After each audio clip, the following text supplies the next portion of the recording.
Hey, hey, hey. Are we live yet?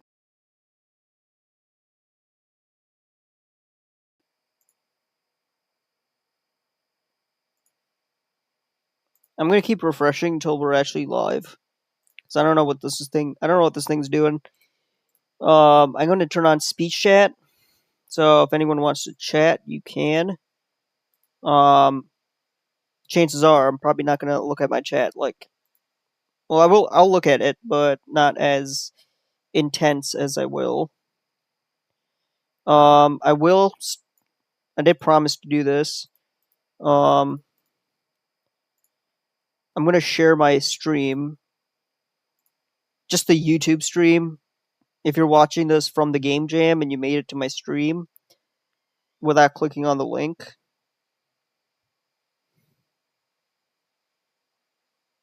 that's cool.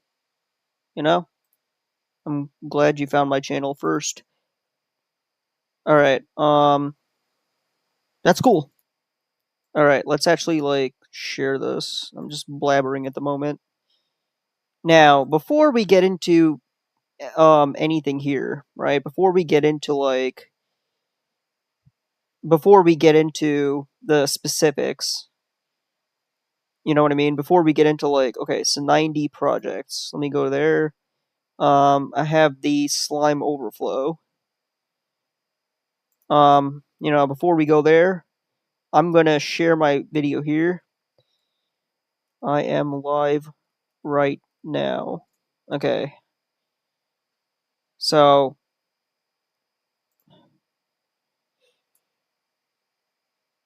okay. Before we, I'm gonna close my Discord, by the way. Before we do anything else, hopefully you guys can join to my YouTube stream more specifically. Hopefully, I don't know if I'll see anybody here, but if you do, I can actually hear you. I actually have the chat set up, so yeah, I think we should be good. All right, that's all the setup. That's all I got for setup. Let's actually get into it. So, I'm sorry, one more thing. Sorry, I'm all over the place today. I do want to give a special shout out to this course right here, and let's see, overview. I don't know if I can. Okay, so I do have I got this course. Okay, so I had this course. I took this course and I finished it in 2023. I don't know when I finished it in 2023, but it was a summer project. But this course, I took it in 2023. Okay. So, and honestly, when I took that course, I had no idea what I was doing, right? I was new to game development. I followed random tutorials in 20 I started officially started in 2022, and I just all I really did was I just followed random tutorials. And unfortunately, that was, I mean, it was fine, but my learning was very sporadic, and I didn't get much done, make any progress. So I knew if I wanted to make some level of progress, I had to actually sit down and register for a course. You know, I had to do that. So that's what I did. I enrolled in this course, worked through it diligently, and ended up with knowledge on how to properly use the new input system, how to properly set up URP lighting effects. And to this day, I use this as a base point. So I do recommend, and some of the assets I'm using, actually, there's only one asset I'm using. Actually, there's two. One is and we'll go through which ones I'm specifically using. Because here's the thing, I tried GPT-5 as far as getting a basic foundation down, and it didn't really work. Everything it gave me was complete garbage, unfortunately. I was very specific in my prompts, right? But it didn't really do. I spend more time like configuring things and telling it it's wrong and arguing with it than actually making progress. So I figured, okay, if I'm going to do something right, if I'm going to start the right way, I might as well use a working solution and then build off of that, which is what I'm doing here. And it's really good at expanding code too, so we'll go through that as well.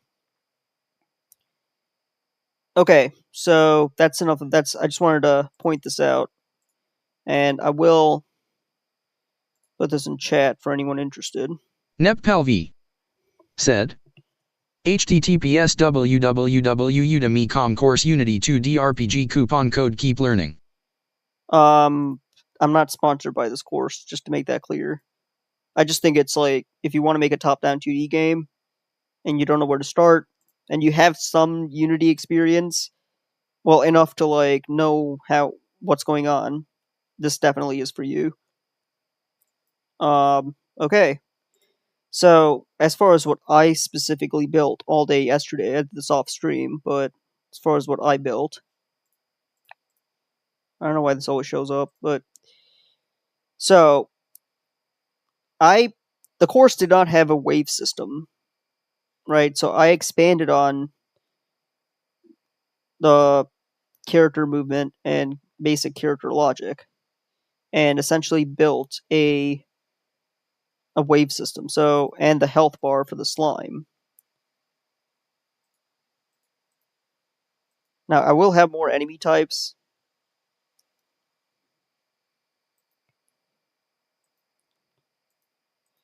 It already looks pretty satisfying, not gonna lie. Now, there's definitely more you can do with the slime enemies, but that like such as particle effects and whatnot. Now, that I definitely have. Okay, so as you can see, they all spawned just the way they should. Okay, so far we're doing pretty well. This is using the new input system and a lot of the new mechanics in Unity. So what I want to do is the enemies just do what they're trying to do.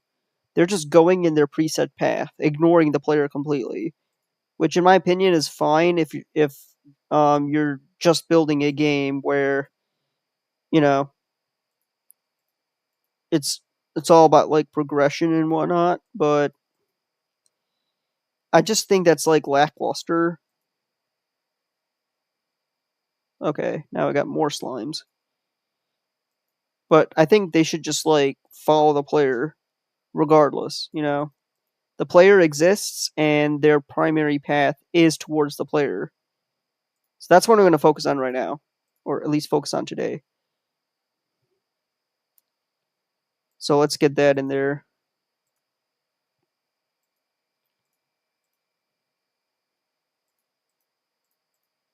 Okay. So now that we have that built, let us talk about the next thing. So my workflow consists of a Copilot page, and ultimately what I do is I feed that into GPT-5. We're not going to use the Udemy course because one, that's copyright material. Like, I mean, I can't just stream the course here. And two, I already got what I needed from it, so it's like, and I already know how to make a player health controller, so that part's pretty easy. If it's not, we can easily walk through it. Okay, so we got the health slider on here. I don't know why I disabled that. I'll just disable the canvas. So what we want to do is first of all, we want to create. Okay, so I literally showed it the two scripts here. We got two scripts in here, right? We got the enemy pathfinding.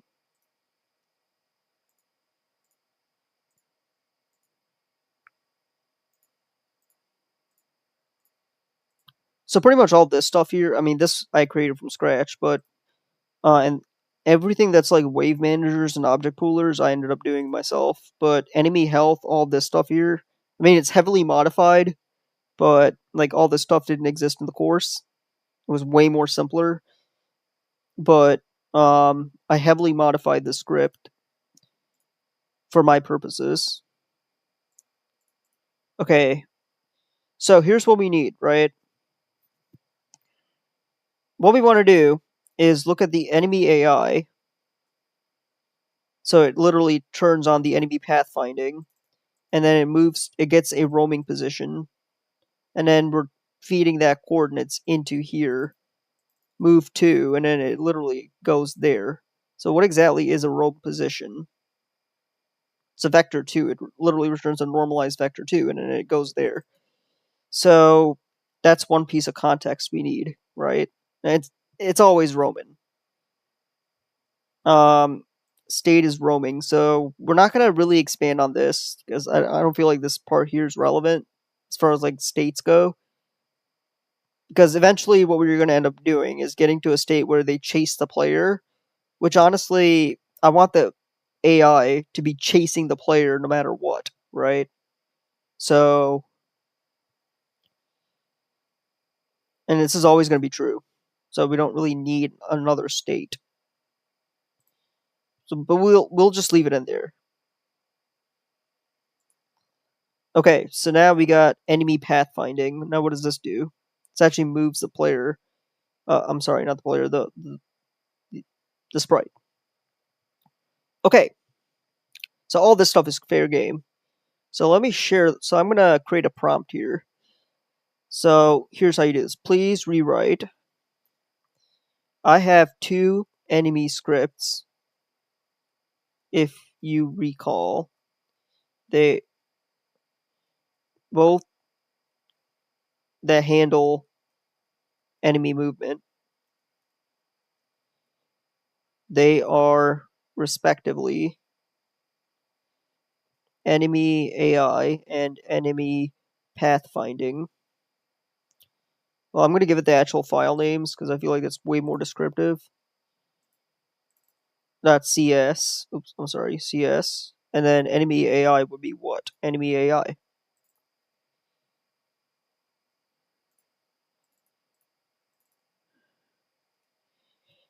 Okay, so first of all, I'm telling it what they are.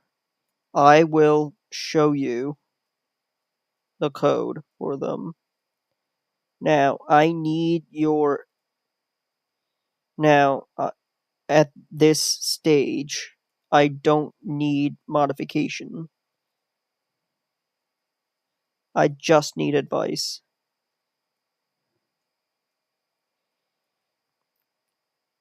The outcome I want is I just want the enemy to chase the player no matter what. That is where the enemy final destination is. Where would we be doing that? Enemy, and let's place the two scripts here. So would we be doing that here, enemy pathfinding, or enemy AICS? So I'm just gonna like paste that. No, I'm sorry. We wanted to reformat the sentence. Here's a polished. Okay, so I got two scripts. My goal is simple. I want the enemy to chase the player. Okay. So we have this there. Now it doesn't know what the scripts are, so we might have to remind it of what it is. So let us go ahead and share those scripts. So this one here, the first one, right? And the second one is going to be here. Okay. Let us hit enter and get some advice here. All right, give it a few seconds.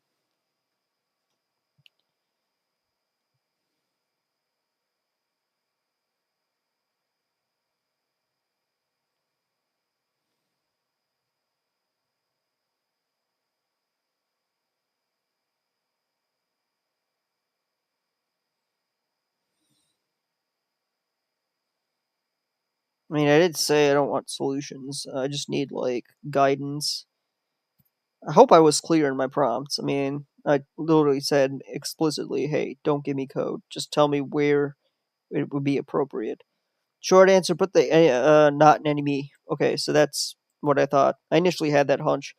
It's the decision goals. It decides what to do. Roam, chase, and attack. Okay, so it is literally okay. Your enemy is moved to currently acts like a move direction. So for chasing, it would be chase.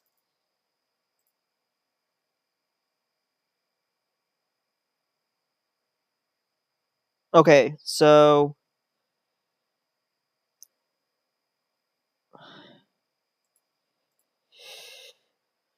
okay, so please rewrite my perfect.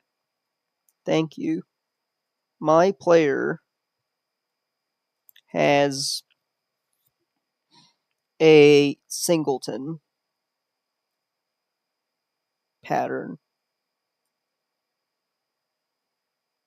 Um, player, if you have seen player controller, what I need from you, I want you to modify the enemy AI script such that it will use the player controller instance's position. Okay, so perfect, thank you. So let's actually like paste that in there, and I'm just gonna give it another prompt here. Please rewrite. Here is my player controller script as a reminder.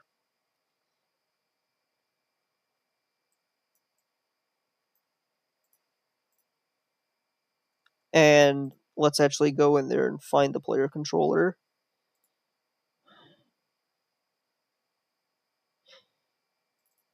Because this actually has the singleton, unless I'm not making that up, because we actually have the static instance there. Then what we're doing here is we're setting the awake to the instance.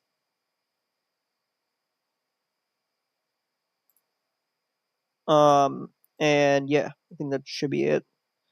All right, so then let us go and feed this prompt in and let it run.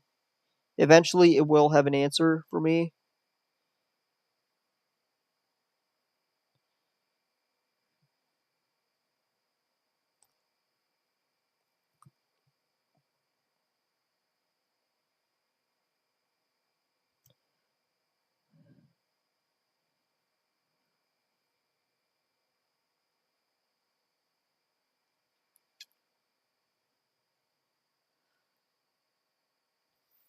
Here's a focused update. Okay. So it's always going to be roaming. Uh, first of all,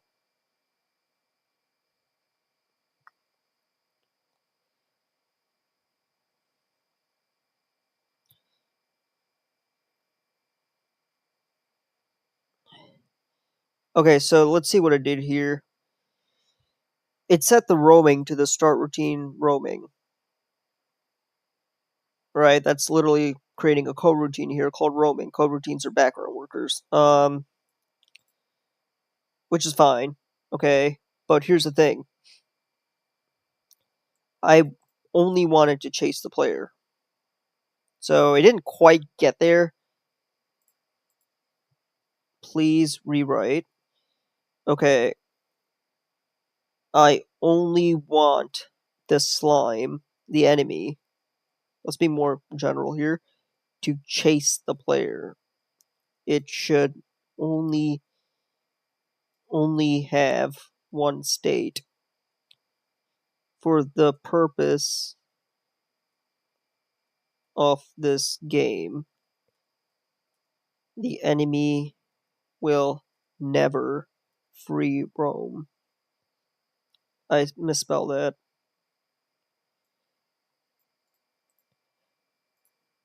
Okay, so let's get that in there.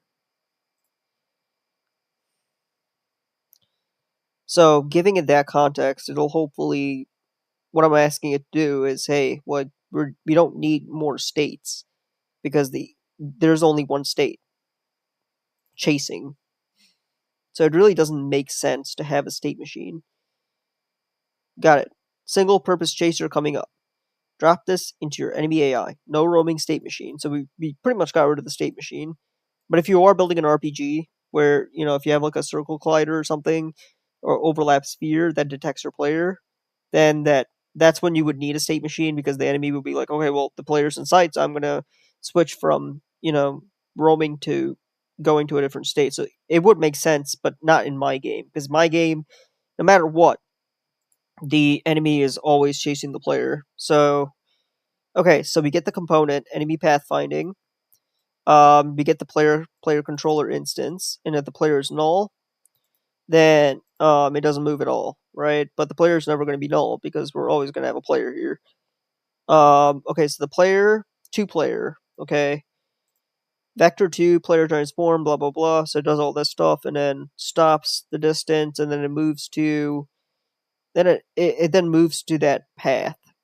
So we get the path, which is the pathfinding script, presumably.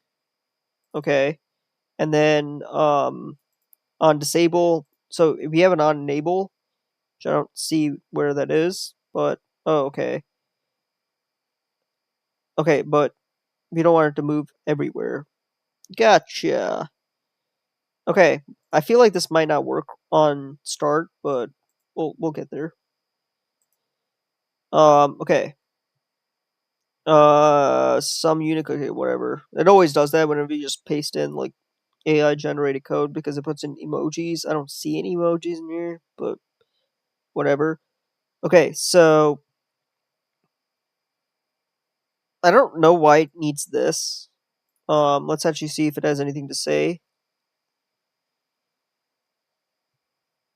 All right, so let's actually see if this actually works because we have a singleton, right? The player is the only player here, and there can only be one player. This isn't a multiplayer game, so it's a single player game. So the singleton pattern makes way more sense here. Okay, so now it's actually doing exactly what I said it to do.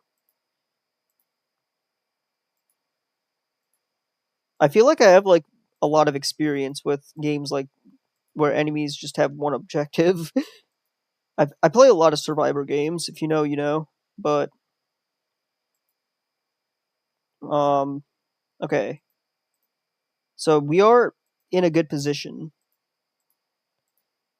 Yeah, like if you can't already tell, my favorite genre is the survivors.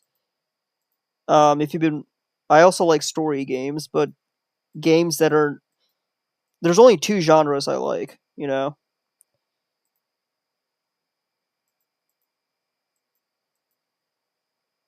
Okay, so there's a problem.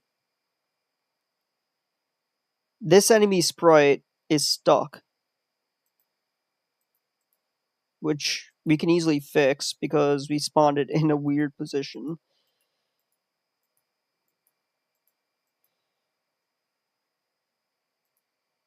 Because here's the thing.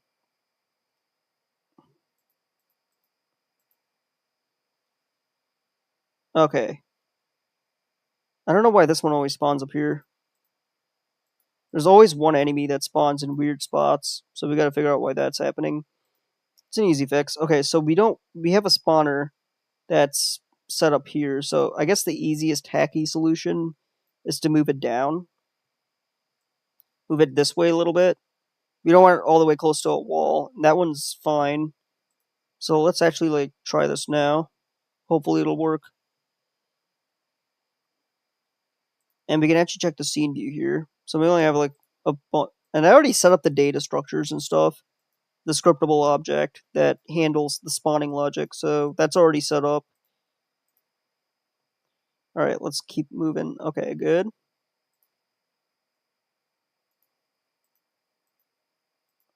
Okay, so we're doing pretty well actually.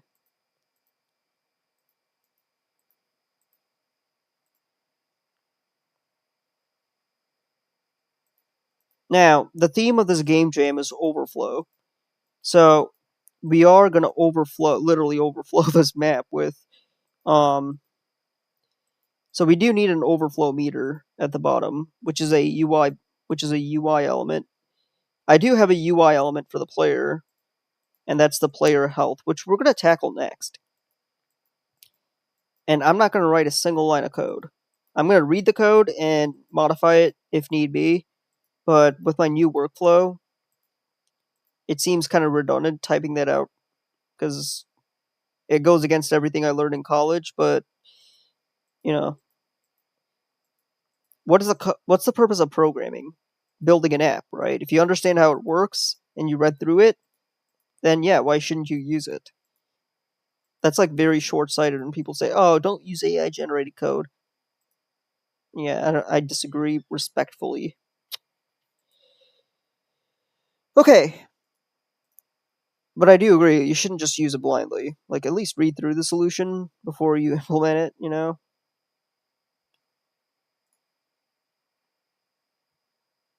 Um okay, so let us go to the next thing.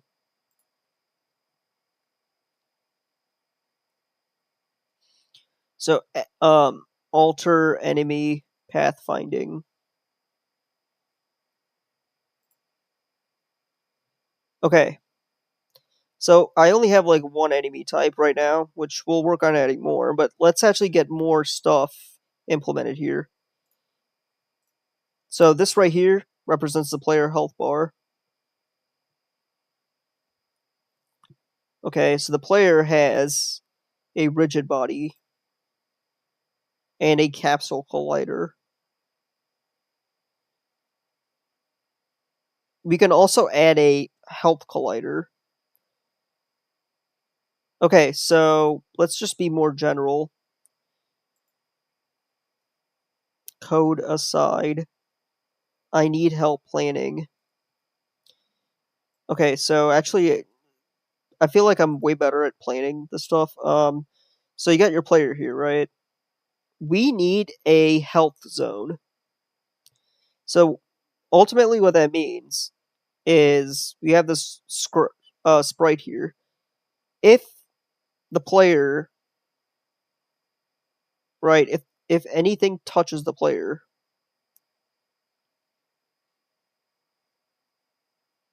we do need a we need to, we need to tell Unity, hey,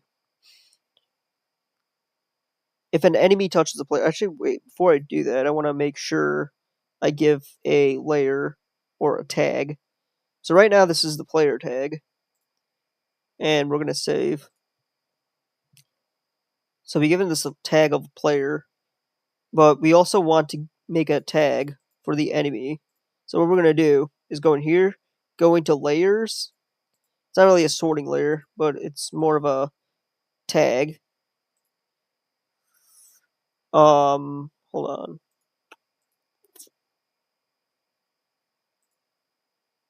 Let's add a tag called enemy, and I think that's how you do it. Okay, so yeah, we definitely have that in here. Okay, so go into here, go into enemies, go into pink slime, right, and then tag that as an enemy. So the reason I did that will become important later on because when an enemy collides with the player, and that collider, we're gonna do a polygon. I think we're gonna do a. Trying to think here, what's the best collider? I think a box collider 2D makes the most sense in this context. Because we don't need to get the exact shape. We just need like a box that if an enemy collides, it's gonna decrease the health of the player. Okay.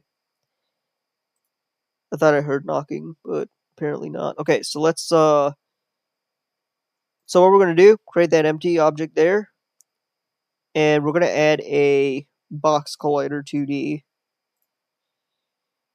And let's actually see what this is. Okay. So it can actually overlap with so we're just gonna all we're doing here is just putting a box on the player.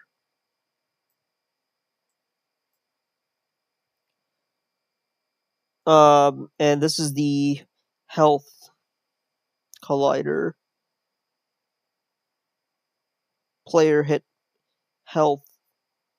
Player health. I don't know. What's a good name for this? Player health collider? I feel like that would be it. Okay. So we got the box collider. Now this is super important, right? We already have a actual collider. But we do want, so we don't want this to be a physics collider. We want this to be a trigger. Okay. So we click that, and this is basically the hitbox. So, and we want to enter a script. So I feel like a good place would be a player health, player health. A good name for the script would be player health. Okay.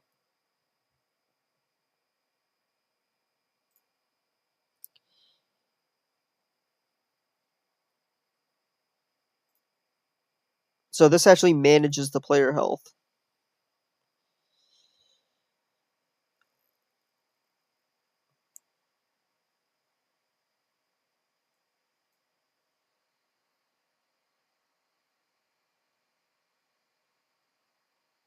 Okay, so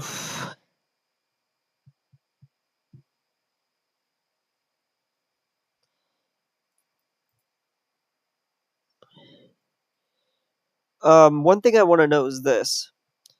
If a player already has a trigger collider 2D on a different game object, how does the script know that but the current game object the script is attached to? Okay, let me actually look at this really quick. We got her at a sword, right? And then we're telling it which collider it is. And we have a weapon collider that we passed in here, which is the transform. Okay, so we're setting that active to true.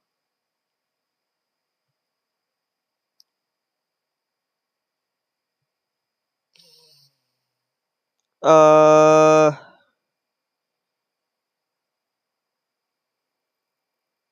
and the weapon collider is just the circle collider. But then enemy health, I guess, has its own collider, really. Where, okay, I guess where are we calling take damage? Damage source. Okay. So, okay, yeah. We already have. So it pretty much works exactly the same way, right? As damage source. Because think about it. And I guess we could do something more fancy like polymorphism, but I'm not going to do that because I feel like that's going to break something, and I don't really have the time to fix it, nor do I have the patience. So we'll just leave it like this is a game jam.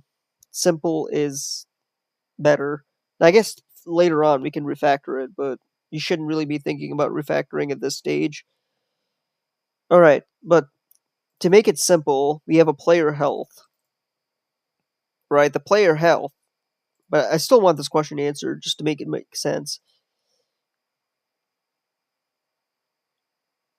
Attached to, how does it know?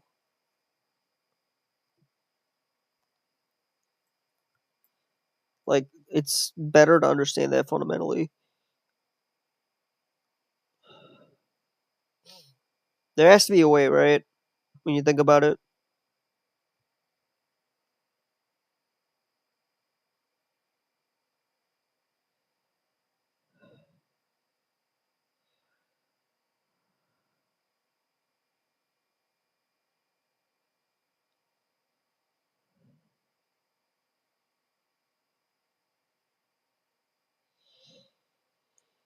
bubble trigger callback to arbiter. Only it stays on. Okay, so that's good. Okay, so there is a layer of separation.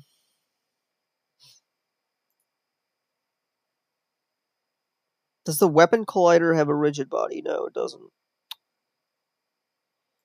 Does the player health collider, which is inside the player, have a... Yeah. Okay, so I think we should be able to get by just fine. So I'm just gonna like copy the damage source.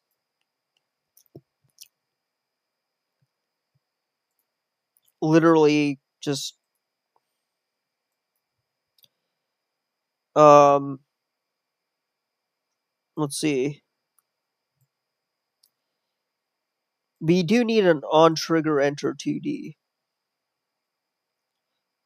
Okay.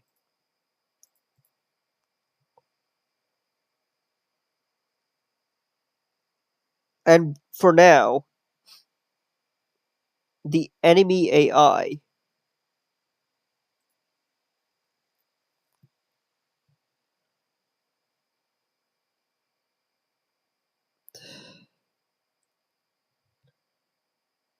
does have a damage amount. So we're just gonna make that like a public read only.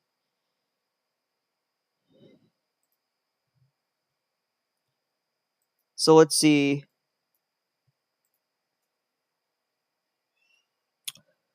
Ah, crap, I messed this up. Hold on.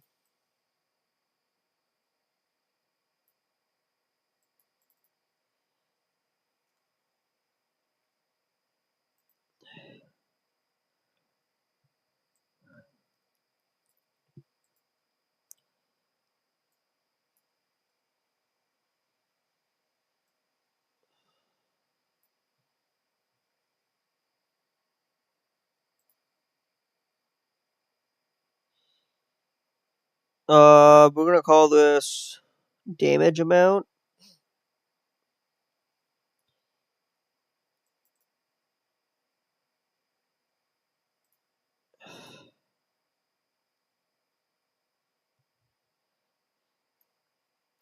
Public int damage amount. And it's only a get private set. So get would be, if I understand the syntax, return whatever the damage amount is. So we're just gonna say that's like an int, and this is gonna be a 1. It's not gonna be 1f, it's actually just gonna be 1. Okay.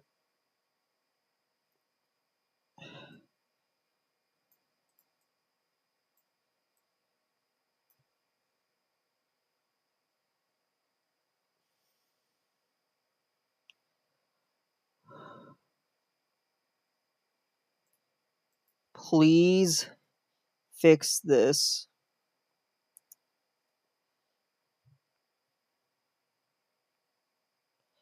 So I just need the syntax to be right, you know? Because I know what I have to do, I just don't know.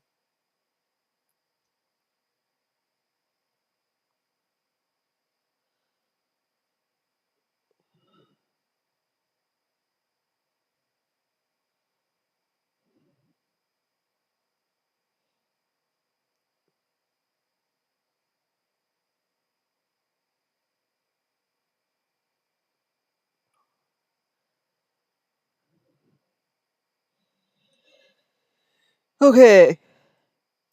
That's actually way better. This is actually way more coherent.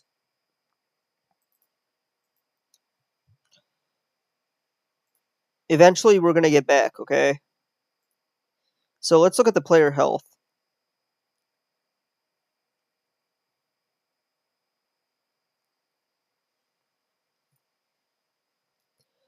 We don't exactly know.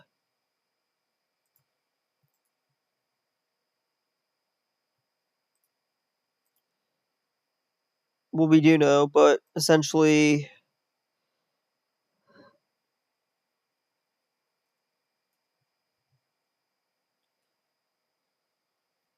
And we do need a serialized field.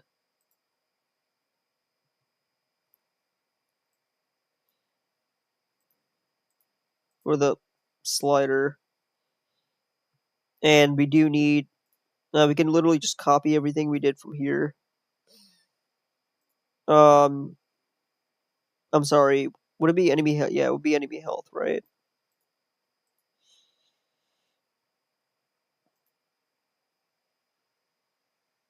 So now that we have that, all we need to do is, okay, please rewrite. I want to implement player health. Here, I will show you what I have so far.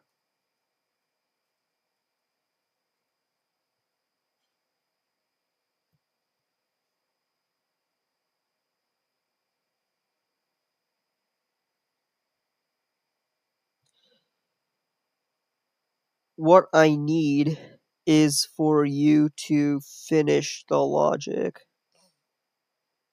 This class will keep track of the player health. Add whatever necessary tools you need to make this, to finish this class. Necessary properties and whatnot you need to finish this class. Note: the enemy object has an enemy tag, and we uh,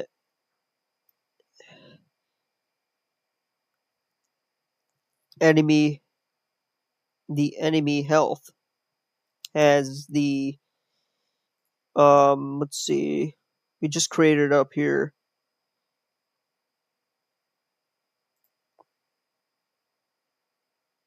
Wait, did we do here or did we do it somewhere else? Oh, we did an enemy AI. This specific one has a damage amount of 1. But we can always, like, extend it. The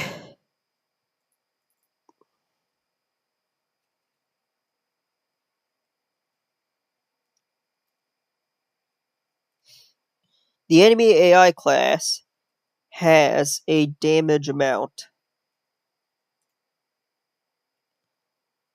property.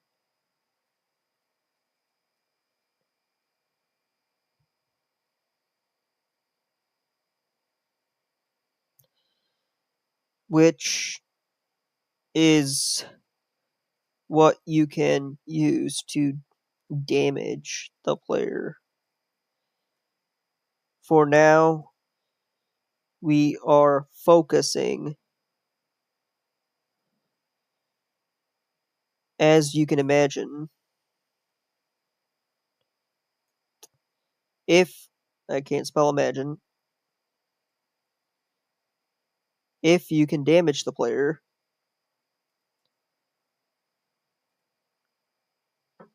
alright, give me 1 second.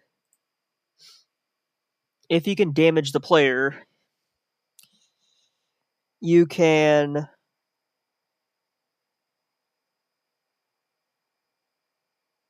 damage the player, what can you do?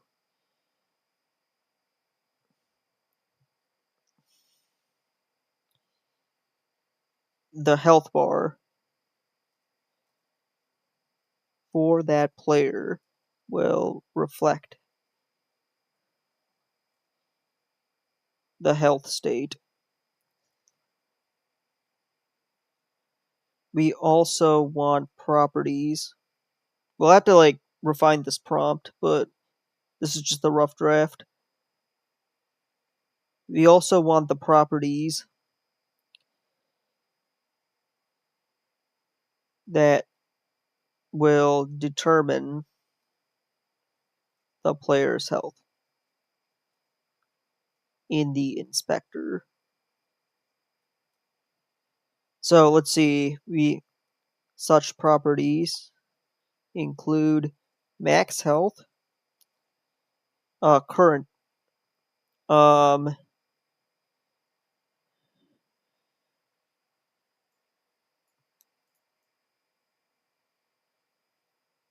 which one, uh, a property actually, right? Will include max health. Will include current health actually.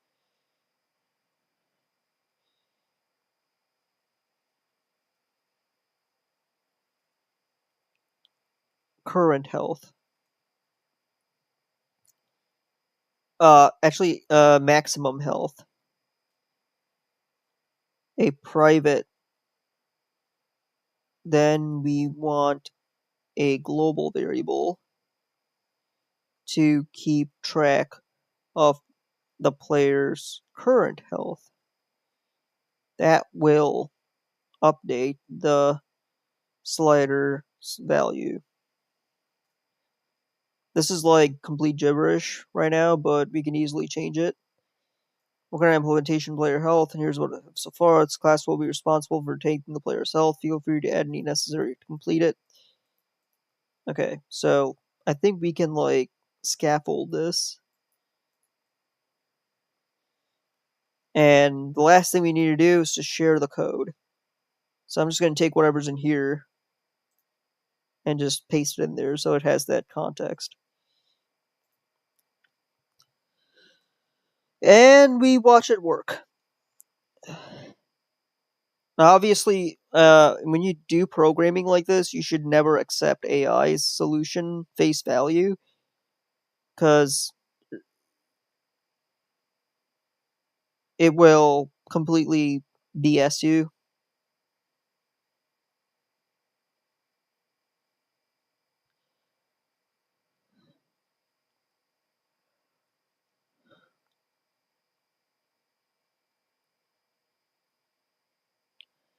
Alright, so looks like it finished.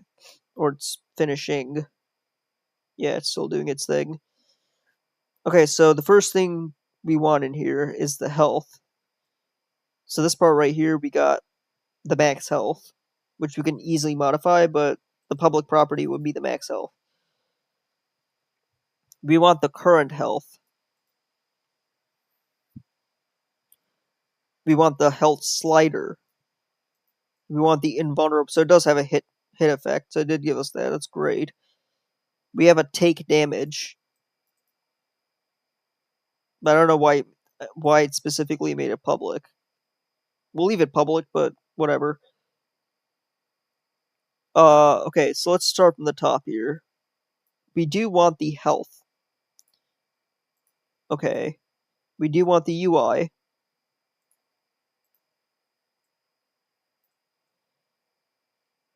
We do want the health.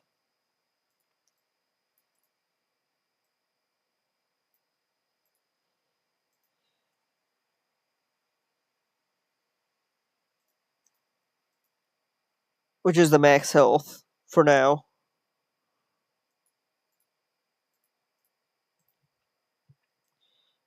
I'm pretty sure we want the current health. Why does it say private set?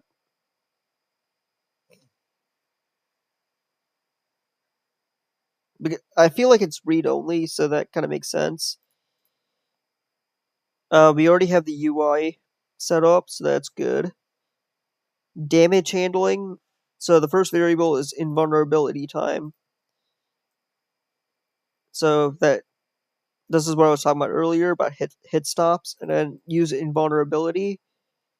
So if you feel like the value is a little less, then I feel like that'd be a good. We can actually modify this at our will, I guess. We want okay, so damage handling. Okay, so this is all fine dandy, so that we just copy that over. Okay, we don't have an awake. So We do have an on-trigger enter, I think, towards the bottom, presumably. Oh, we have it right here. Okay. If it's not the enemy, or the tag is not the enemy.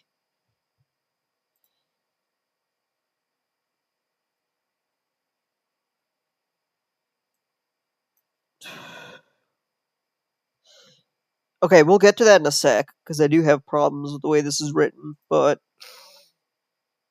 we'll have to make it more specific. But right now, we do need an awake method, so let's add one. Now, the reason I'm not copying this right in is because I want to understand how this works. So if I need to modify this in the future, I can. Okay, so initialize the health. We got the current health. It's either the max health or the current health. If the health slider is nothing, well, if it's not nothing, then and by the way, we should probably assign this in the inspector,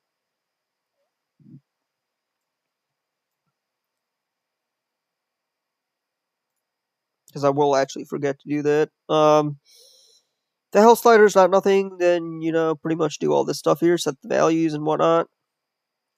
Set the max value. Okay, that's all fine and dandy. Let's continue. We have a start method, which currently does nothing, but we're going to add the sync health UI. And that function is not defined, so let us just create a method stub for now. Because this actually is what's going to modify the value of the UI. Oops. Okay. In vulnerability window, we're going to be we'll use that eventually, but for now, on enable, we do need an on enable. So let's just assume that the player health is enabled, player is enabled, whatever. But wherever this is all like setup, right? Whenever we're setting stuff up, we want to literally make sure we're syncing things as they progress on. Okay, the next thing we want to do, and we're doing a bunch of different things here, on trigger enter 2D. So we do have that here, but currently it does absolutely nothing. So we'll come back to this, but for now, let's just focus on there might be a better way. Okay, we'll copy the rest of this stuff because we're definitely going to be using it. I don't even know where we're using heal because I did say, hey, this is something that needs to be called. So we might use this when we get like a power up or a pickup or something. Okay. Let's make sure this is defined right here. We do need a damage player or take damage or whatever. Take damage, damage player, it all does the same thing.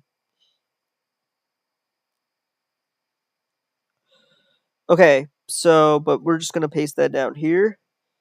Handle death, which we don't necessarily have. At the moment, but I don't really know a way to handle the death of the player. But, I guess we'll get to it when we can.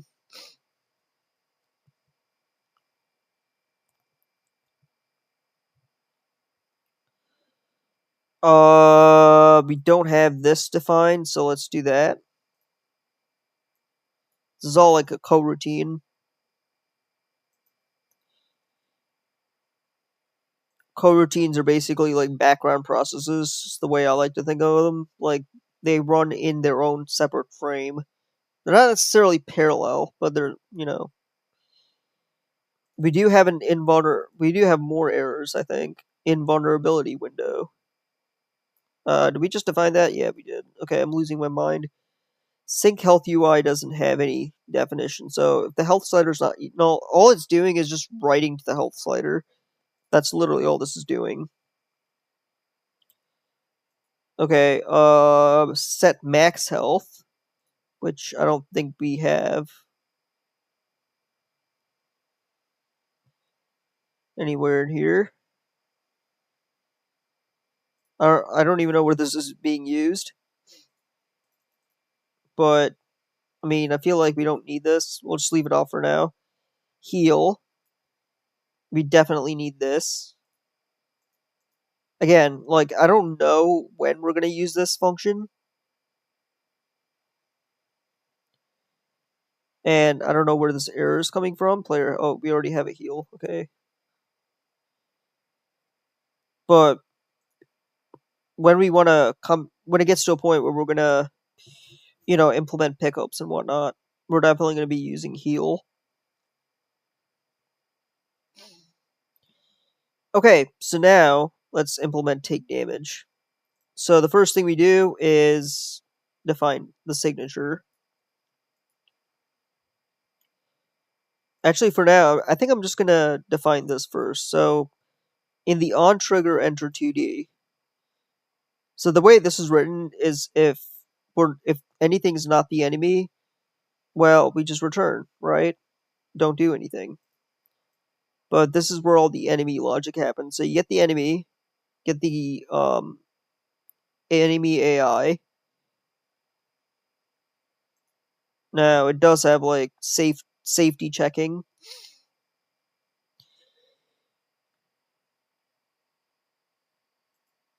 Well, let's see. We got our enemy in the prefabs. Enemy. Okay, so this is definitely an enemy AI. It's a pink slime. Okay, so we have the enemy. Take damage. The damage amount is 1. But we set the initial damage amount to 1, but it might have a different value if they exist. We just created this, right? So we're setting it by default, but then, Okay, so then, that's when we can call take damage, which doesn't currently exist. Actually, it does exist. I just don't know where I put it. Oh, right here. Okay.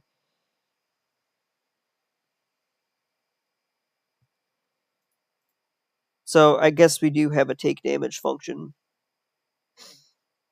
We just have heal. I think heal should go down here. So then we call it. Okay, so there is a problem. So let's get. I think we have everything in here. I don't think we're missing anything important. So handle death. That we are optionally set max health, and then heal, and then that, and then that, and then whatever it is.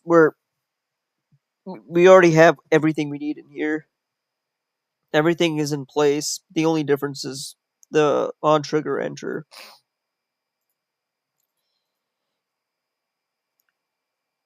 You have the right idea for on trigger enter 2D. However, my objection is it should not exit the function if it's not an enemy type.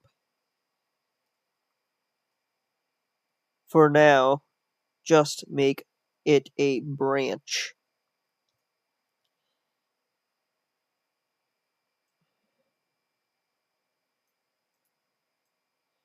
Okay, I think this is more than I anticipated.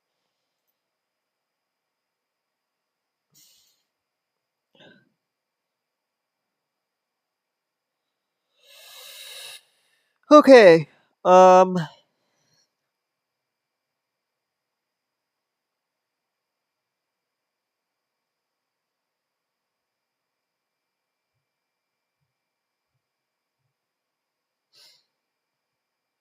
so I just need that one function to be written. That's pretty much it. Like, I don't need anything else, really. Okay, so let's see. Realistically speaking, we don't need any of this stuff here, but all we need is this. Because it's all, like, self contained. Okay, so let's get rid of all this stuff here. I always like to just look at stuff line by line, you know? And if something doesn't actually make sense, I'll analyze it more.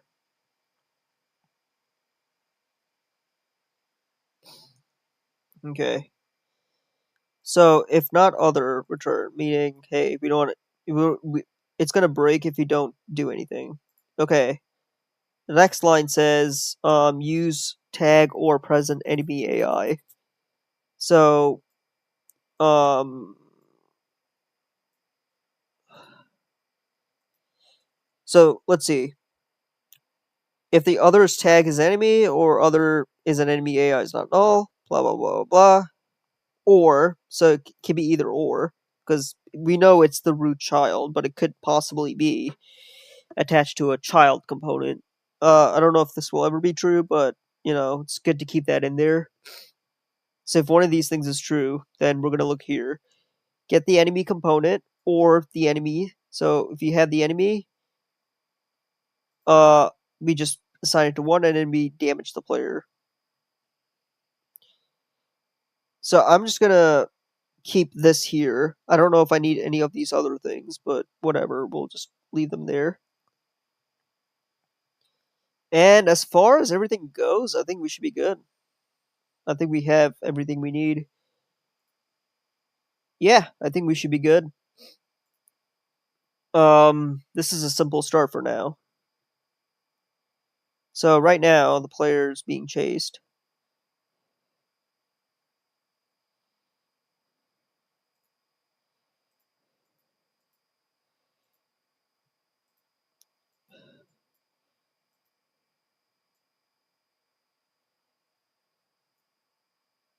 We'll have more enemies. Okay.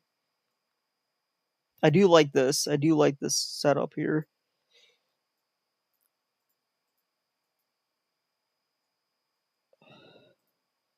One thing I want to do is I want to get the controller support to be working, which, see, I'm all about gameplay. Okay, one thing I want to do is distinguish this health bar from, let's see, can we do another one? Yellow? No, that's basic, right? Actually, let's do black. That's the background. And the fill would be red. I don't know why we put it as red. We'll do green.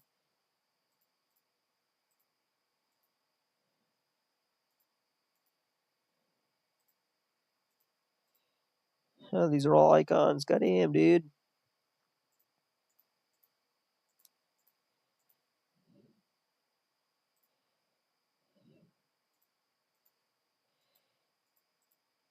Blue, because, I'm a clone trooper. I'm actually kidding, I'm not. But yeah, the filling is what we need here. Okay, I think this is good.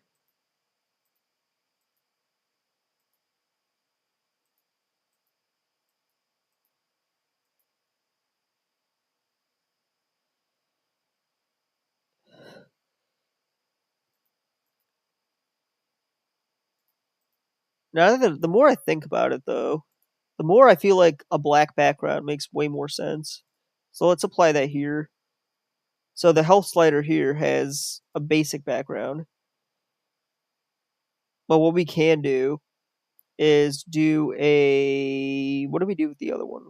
I already lost my spot. So here, we got the health slider, right? The fill, I guess, is yellow. Why do we make it yellow? Hmm.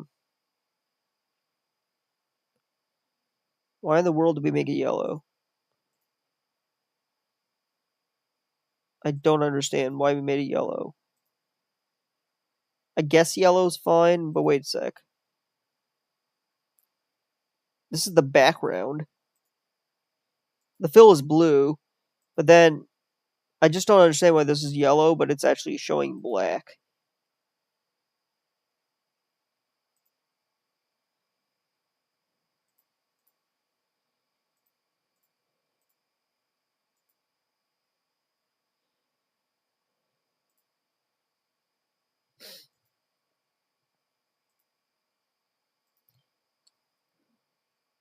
I guess that is yellow, right? But I don't know. Doesn't make any sense. But what we can do is sort of make it black and give it whatever background that makes the most sense here. It's a yellow and black. Remember that.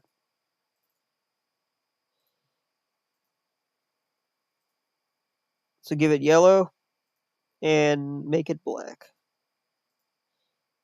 I feel like that's a good way to do it. Okay, let's try this now and see how it looks. Okay. Okay, that looks way better. I am taking damage though.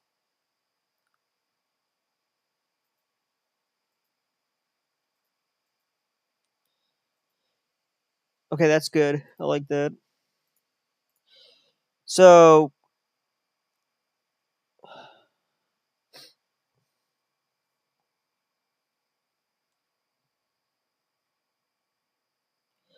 what I want to do next is, and this is something I love to do.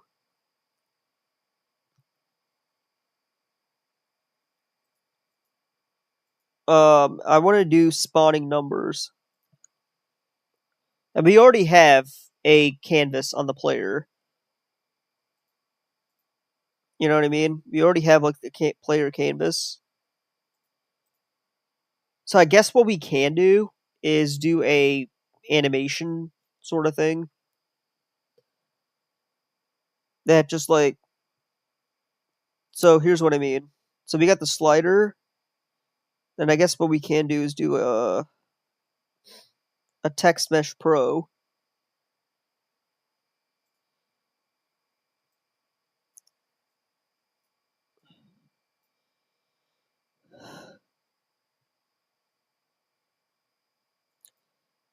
I don't like this font. Let's do like a Lilita. This makes it way more clear. I guess for vertex or any sort of other color, we'll make this red.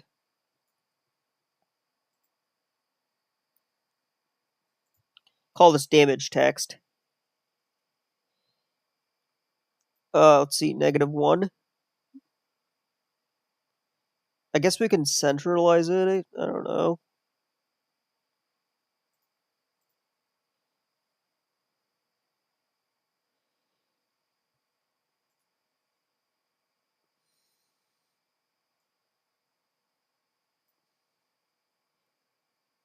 I just where's the pivot line? I feel like that would be it, right? Okay.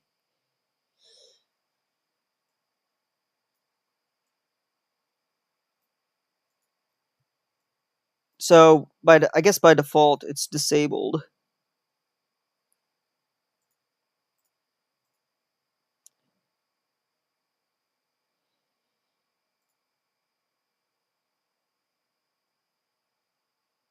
And we can also do a heal text.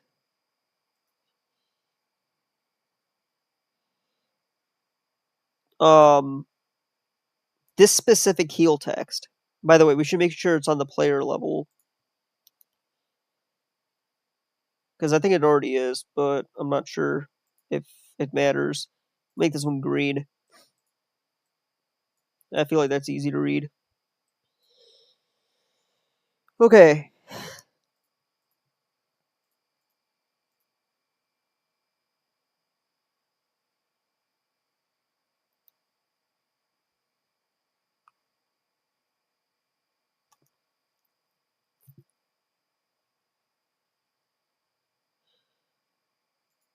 Uh, the,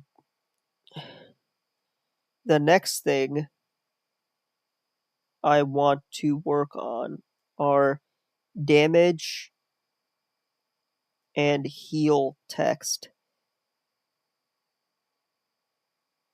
effects. For me, the process is very simple. The Text Mesh Pro will be disabled by default. When the player gets damaged, the damage text will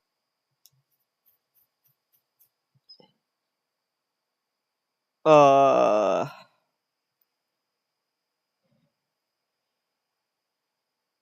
will be enabled, and it on enable it will grow to a certain size that is configurable,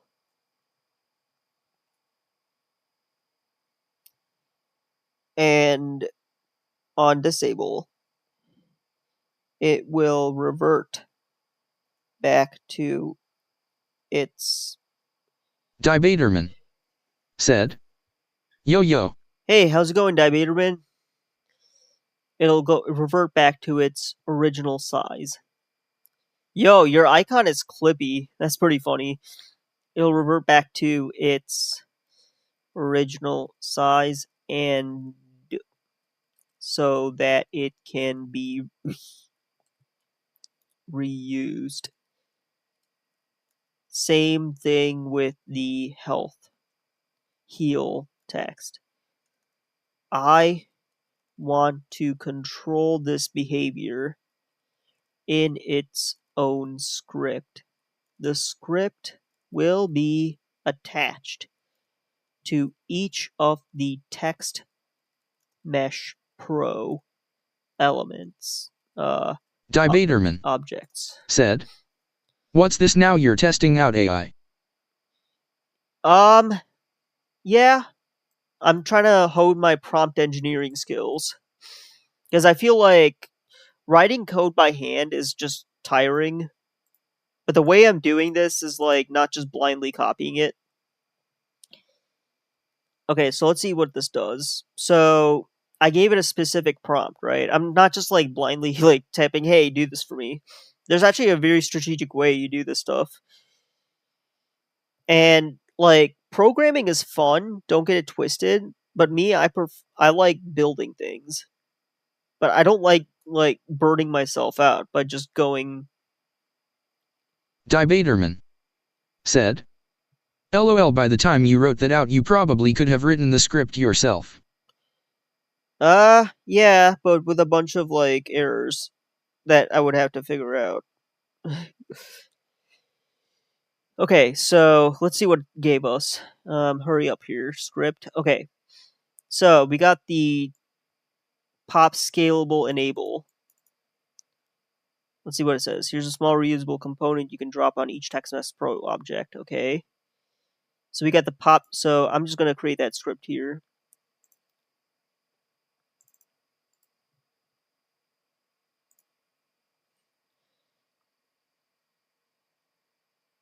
I already forgot what it is. Top. Okay, so I'm just going to. One thing I don't like about Unity, like creating scripts like this, is you have to be quick. Otherwise, it's going to, you know. But it's not that big of a deal.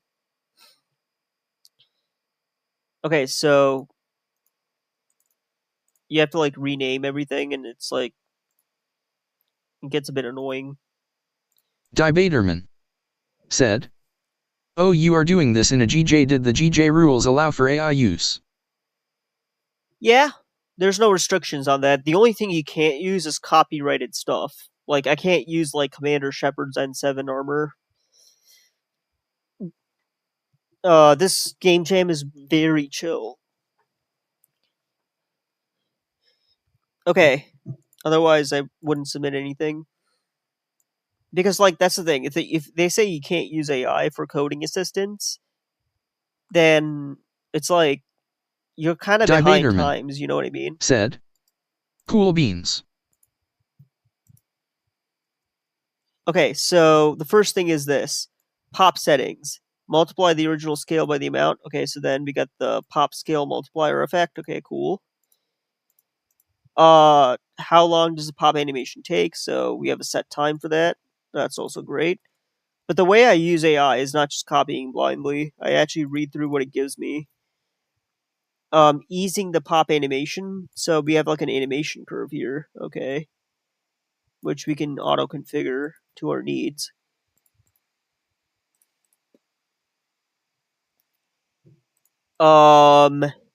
Timing. So use unscaled time.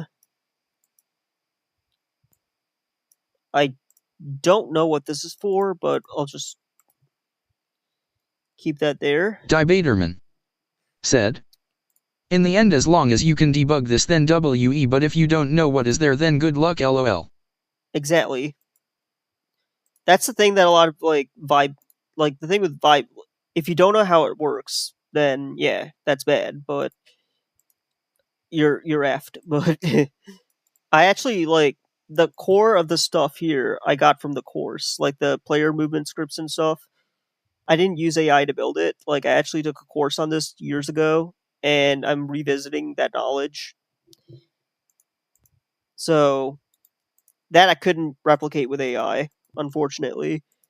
So for any of you watching in the future, there's limits on what AI can do.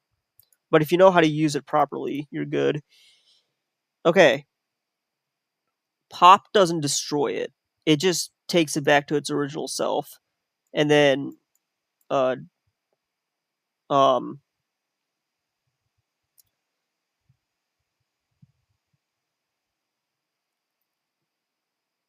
so we have to call this from somewhere.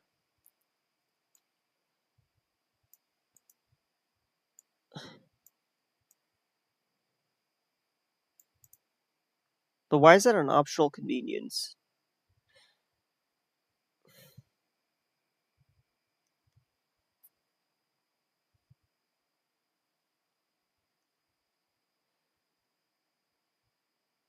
Hmm.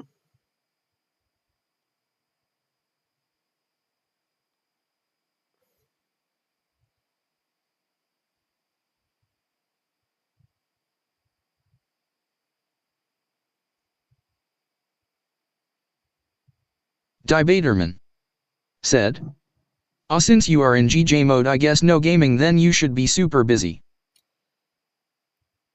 Something like that. I usually stop at like 3. So if you're around at 3 p.m. or something, yeah, we can definitely play some Warframe. I still have it downloaded. I'm down for that. I'm down for some Warframe. Um I really like the combat, not going to lie. Okay, let's wake this script up. Seriously. Nightbit said, don't forget to like, subscribe if you enjoy the stream. Okay, so that just turns everything into a time scale and whatnot. We don't have pop routine defined, which is just yelling at us about. This is like a 9-day game jam too, so I got like 9 days to figure stuff out, you know? So I'm not that much of a crunch. Okay, so we gotta define the pop routine. So we'll do that next. We'll do that literally like right here. Come on. We'll get to that in a sec, but for now, let's just focus on getting all this stuff done. Debaterman said, what game are you making? I will show you. So the theme of so let's start with the theme of the game jam. The theme of the game jam is called Overflow. So the name of this game is called Slime Overflow. I don't want these to show up just yet, so we'll leave them off. Slime Overflow. So it's essentially a wave spawning game where as the waves progress, the idea is that slimes will eventually overflow. And your goal is to survive without as long as you can. So there should be like health spawners that's down the line. Eventually you're gonna get overwhelmed. And this entire map will be overflown with slimes.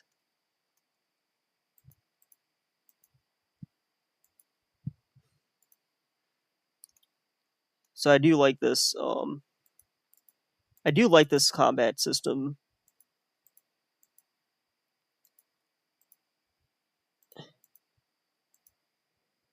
Debaterman said, the sword's either got a sprite flip issue or the math needs work.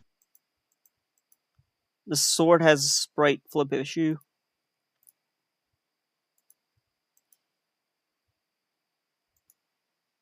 Well, I mean, it's motion controlled. It's on animation.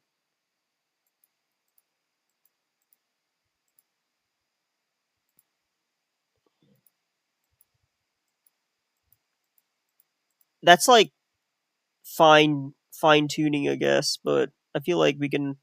Debaterman said, unless that is intended behavior. Yeah, that's intended behavior.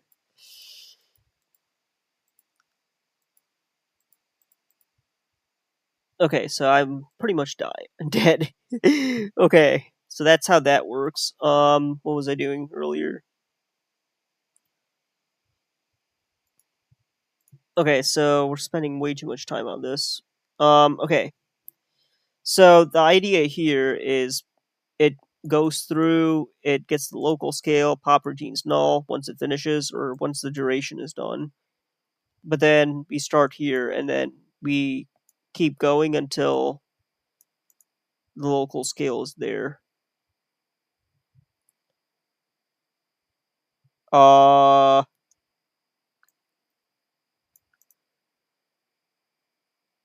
We are going to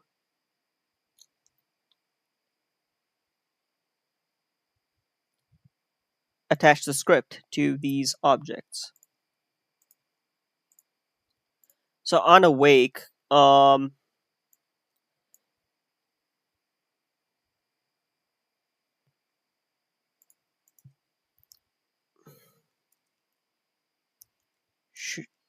like the show, but also make the hide method, which will be called on form load, which will be called when the form will be loaded. Why do I keep calling it a form? When when the game. Debaterman said, I am thinking of streaming today as well. It feels so damn good not being waist deep in server development. Oh, bro. Coctimus Prime Yeah, said, I'm with you there. What up, Nep? Debaterman said, like the last 2 streams I did was actual game dev. Oh, nice. Hey, Prime, how's it going? Let's see. I'll actually show you. I'm actually getting the damage numbers working, but I'm almost done with it. Hide method, which will be called when the game starts. That way, in this way, the objects will be invisible Coctimus Prime by default. Said, good, just woke up. I used to be like the person that woke up at like 11 a.m. Said, like server dev is a different kind of work. Yeah, server development is like Debaterman it doesn't involve. Said, it's so soulless, tbh. I agree. Because there's no artistic. It's like you're not doing any physics work. So server development. Maybe you are. I don't know. Like maybe there is some level of that involved, but you don't see what's happening. You know.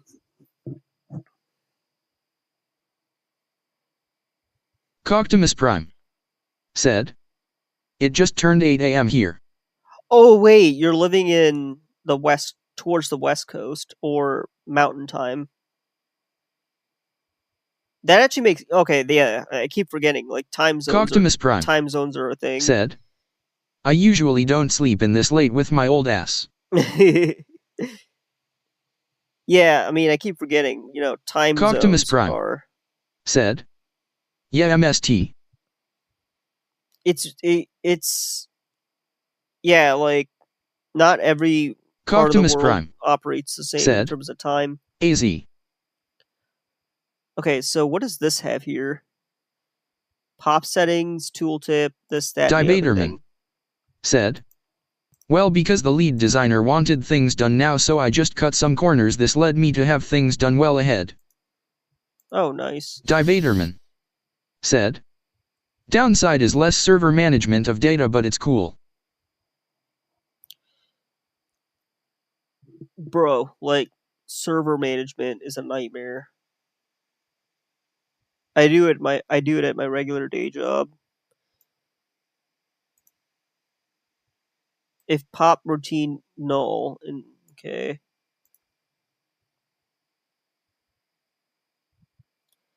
Okay, so I think we should have enough here to get started. So we're going to add that script here.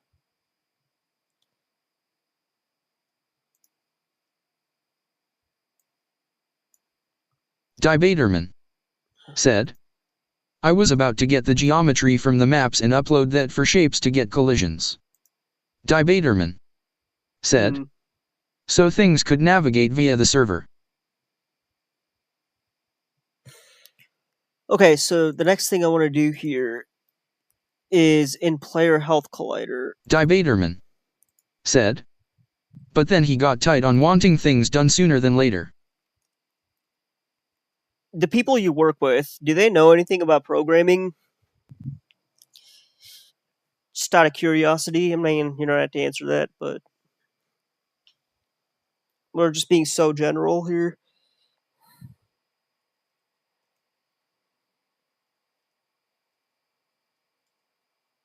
Dibaterman, said. One does.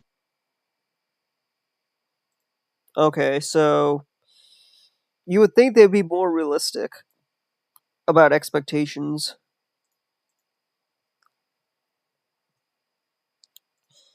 Okay, so I'm just going to take what's in here. Oops. Why did that happen? I don't know why that just happened. And incorporate that here.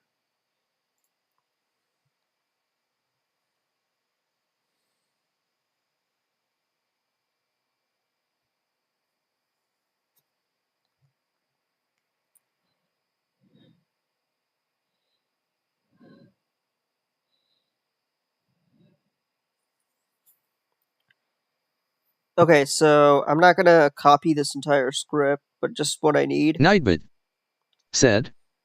Hit that follow and dive into Bubble Tank Frenzy link in bio.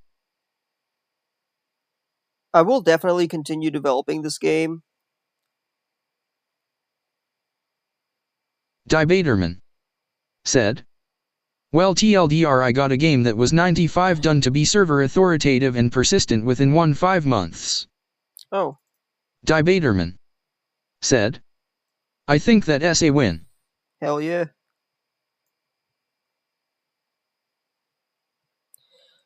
Okay, so the first thing we gotta do, add this stuff in that script. It wants me to put it between damage, health, and these other variables here. Actually, it does have other variables.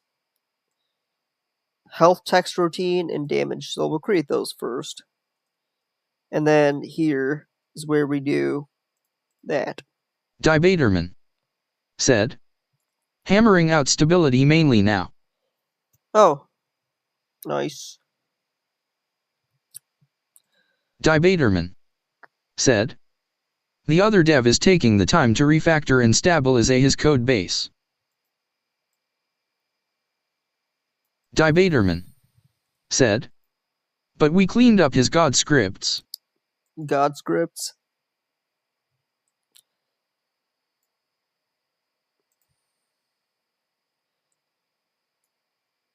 Okay, so I'm just going to take all this stuff. So this is actually like the helper functions that we created. Actually, let's figure out where they're called from so we know exactly how they're used first. So this is the take. This is all in take damage, right?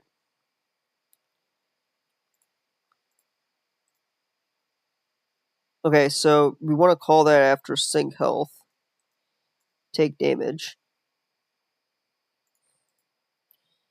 And then we show the damage text amount. Okay, we're going to get to heal text next. But nothing else in here really has anything to do with the text. So that's good. Okay. Now, let us implement this.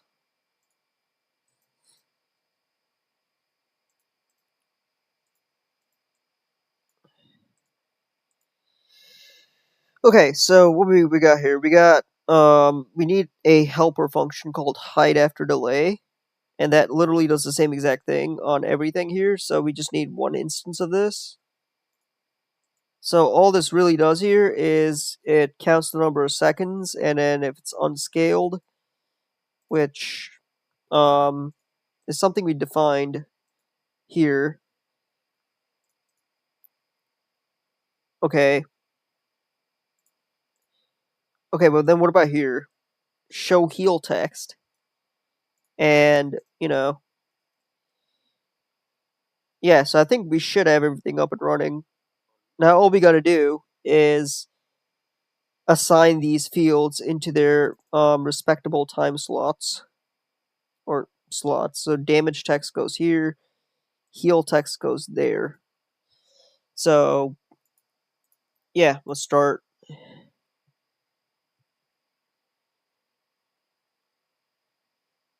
And let's actually take some damage. Okay, we do have a slight issue.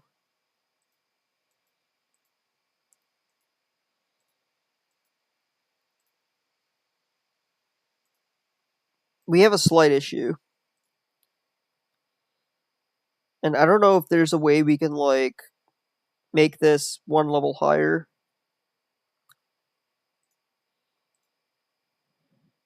We'll do, like, actually, I don't know if that's that big of a deal. We can essentially elevate the layers and whatnot, so it appears in front of the player. Said, TBH, I was thinking last night to stream today my Journey West project, but I'm now scared to open the project. Debaterman said, cause I know I won't remember anything about it. Debaterman. Oh man. Said, Bro. LOL. That's literally like a thing that I feel.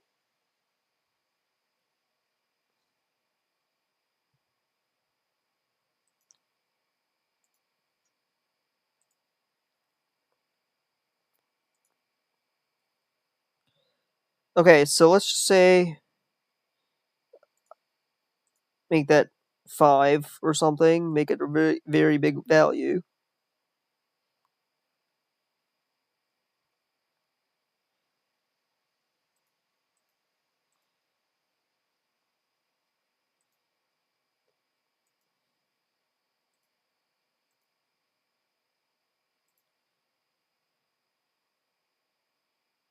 Where do we set the text here? Because I feel like that's something we should do.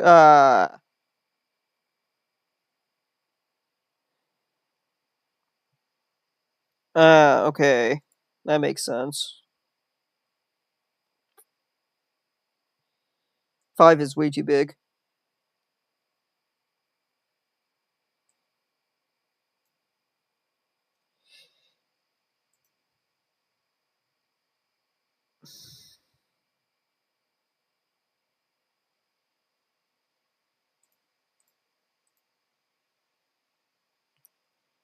Okay, that actually looks kind of cool.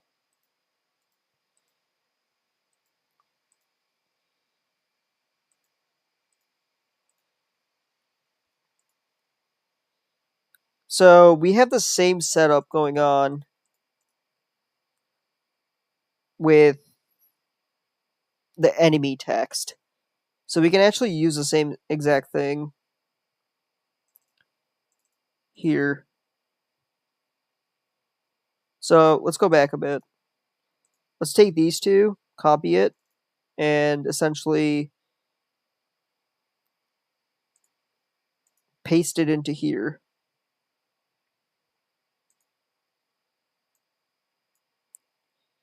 That should go in the canvas, not outside of it.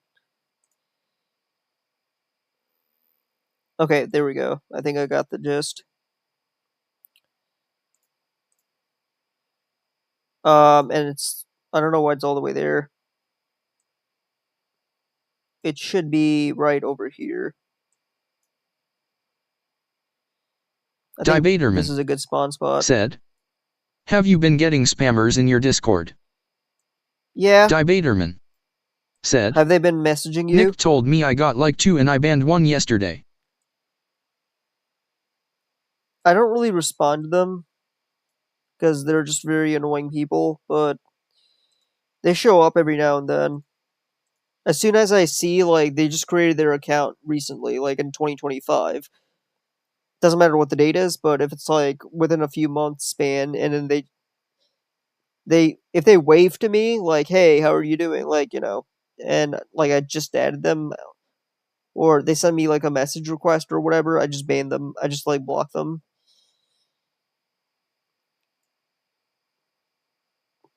Because, I don't need garbage people. Like, I just insta block people who add me and they just created their account. Debaterman said, well, the one I saw dropped a bunch of NSFW links to their Discord channel. The account was 5 years old. Yikes. Yeah, I haven't had that happen, thankfully. But I'm sure,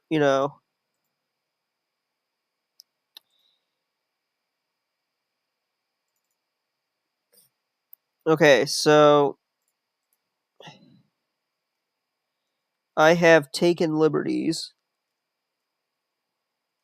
to copy paste the objects into my enemy, so the enemy gets damage too.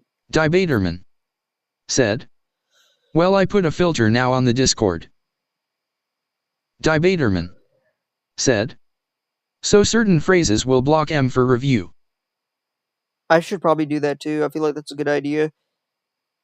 Here is what I need from you. I will paste my enemy health script, and you will add the same logic to the enemies.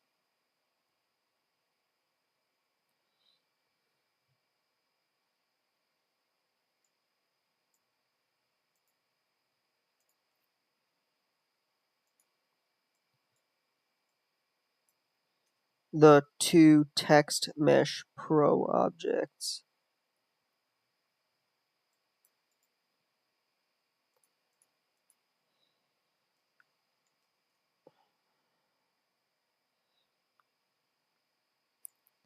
Alright, there we go.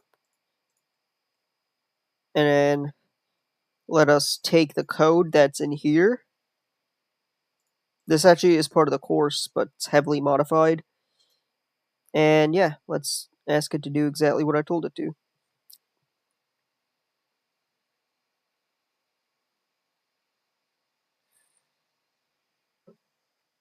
I have a couple of micro SaaS ideas.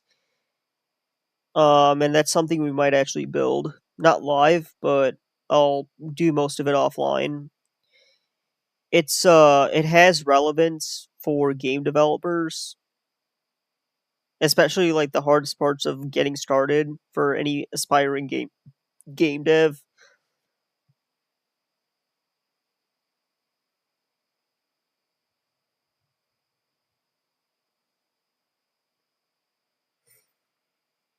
It will use LLMs. So I'm trying to like brainstorm, think of some ideas that I might have. Cuz and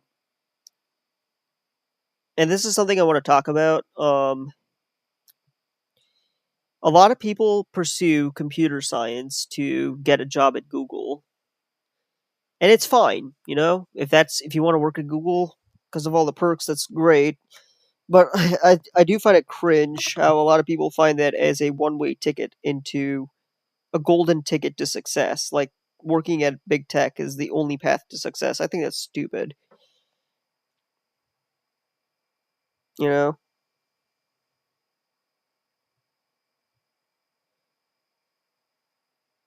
there's been a bunch like they don't see you as a person. They see you as a entity. Okay, so we're gonna add this line here. I don't know why I started talking about that randomly, but I think the future is decentralized apps.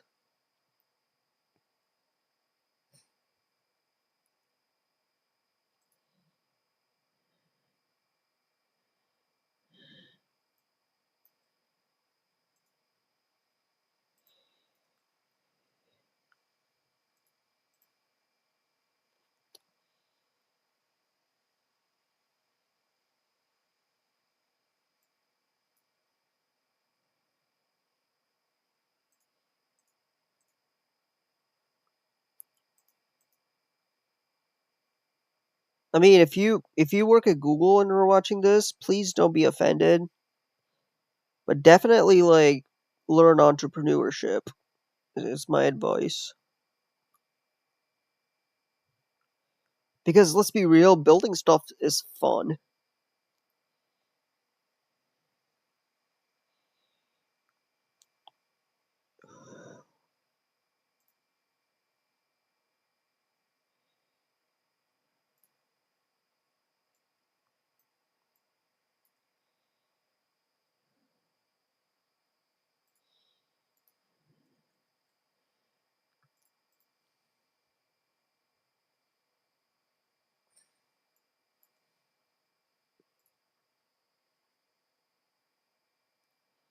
I don't know if enemies have a heal, but they do have like a set health. So we'll leave this off for now.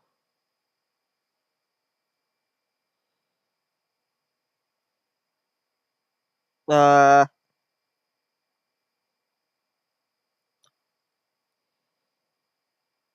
let's see. Get death routine. Detect death. We're not doing any of this. So that part right here is already good.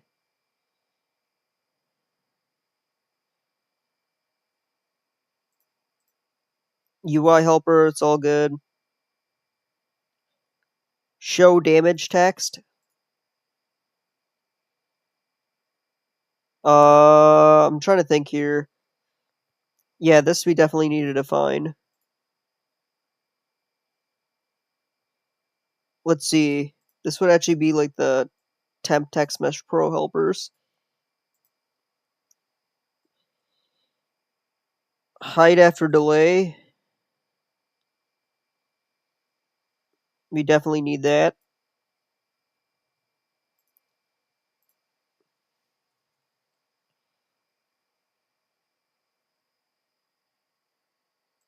Okay, so let's look for on spawn, which we already had that defined somewhere. Oh, okay, yeah, that's literally what I thought.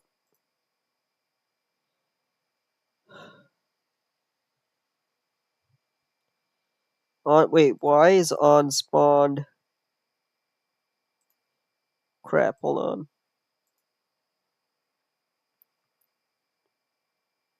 So we have to do a bunch of other things in here. So we only have like two things that were oh, okay, so we need two more. So damage text routine and flash routine.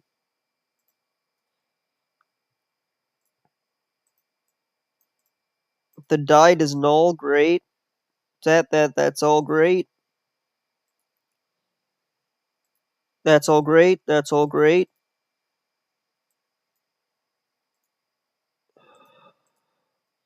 That's all great. Debaterman said, "To be honest, I was working at max speed on that project for the sole reason of freeing up time to work on my project again."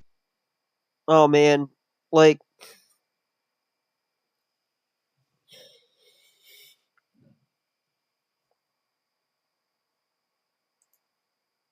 I mean... Debaterman said. The other dev was on me like, dude, slow down. That's pretty funny, though.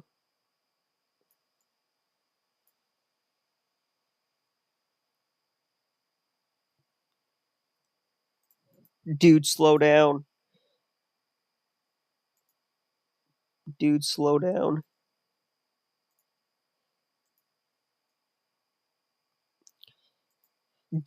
That's like... Don't rain on my... That's like saying, don't rain on my parade, kind of thing. You know what I mean? Like, if you're really good and really productive, embrace that. Like, don't let other people slow you down. Like...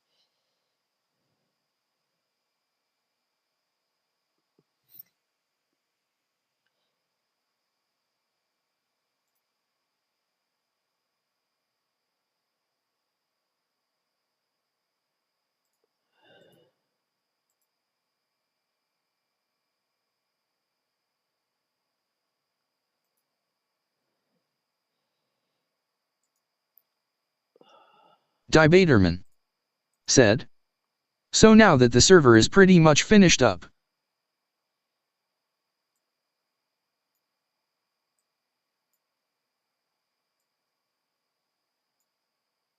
Okay.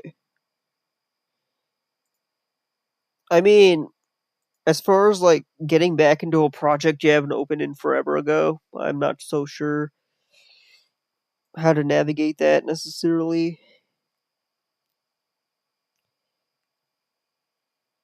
Alright, let's see if this worked. No, didn't work. F.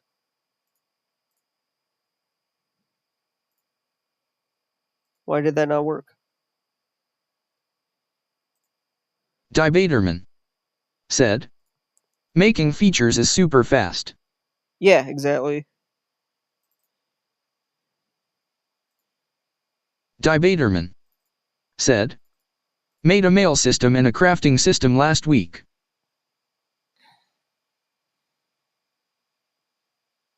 Debaterman said. As well as hammered out some animation attack migration off-stream.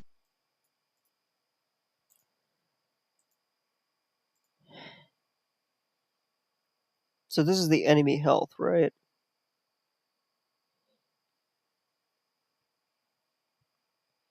So if an enemy takes damage,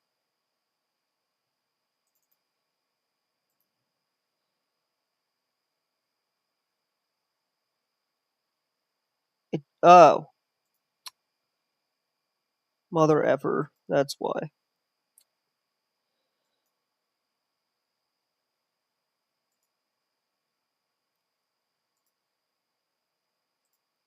Okay, so we can actually analyze this a bit. Don't forget to like, subscribe if you enjoy the stream. Debaterman said. Basically letting things know other things did animations.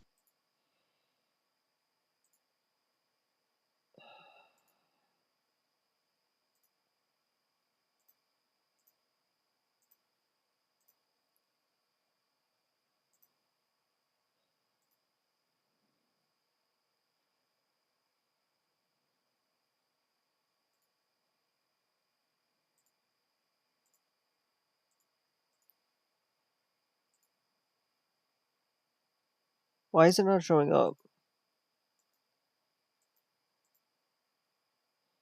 Okay, let's figure this out. So, let's put a breakpoint here. Because this is actually where it should happen.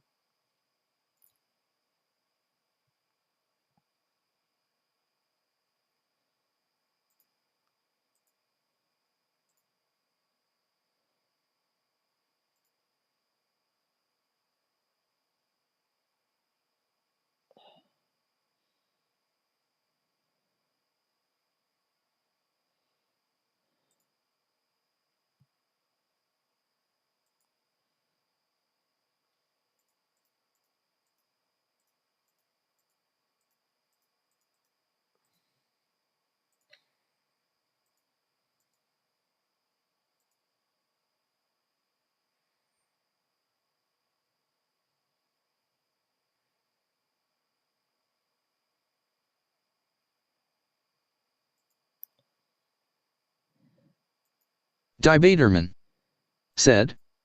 Also, who are you kidding? M8, after this you will be dead tired. Your nap time is like at 1 and your sleep time is like 6 when you finish a day of concentration. I'm actually doubled up on caffeine.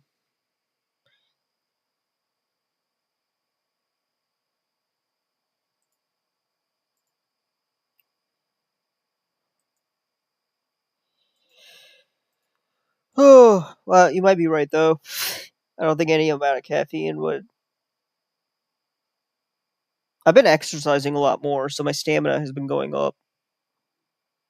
Quite literally.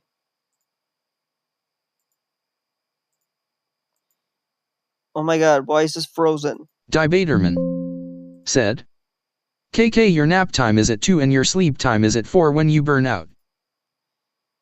I never burn out. I'm immune to burnouts. I'm kidding. I don't know if anybody actually is immune to burnouts. Okay, let me think about this.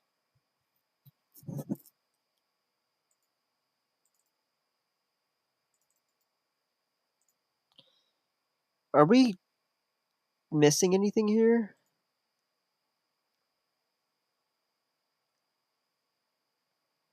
On despawn, we're hiding things here, as we should be. Maybe I miscopied something.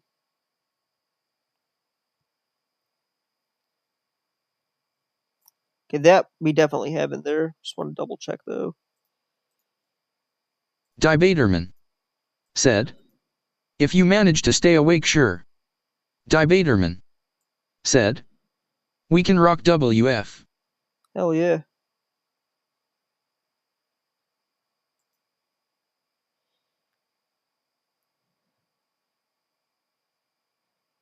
We definitely know it reached this area here.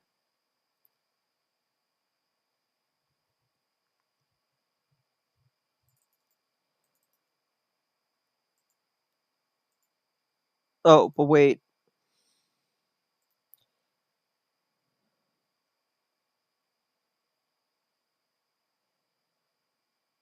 The canvas here is player 2. World space, I guess the main camera. But then why do we need... Okay, but this works.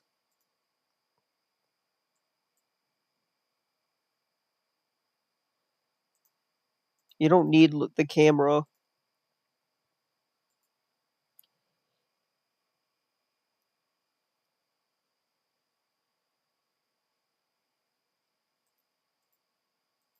Okay, so that's happening, that's happening, that's happening. Debaterman said. Oh yeah, the Clippy is a peaceful protest. A peaceful protest? I sense a backstory.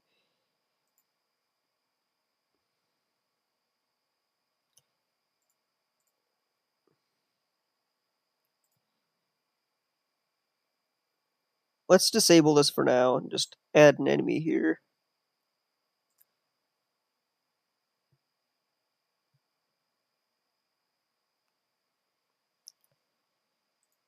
Oh. So it works when I don't spawn it.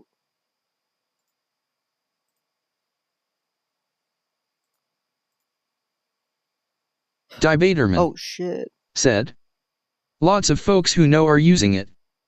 Debaterman said. You'll see them all over.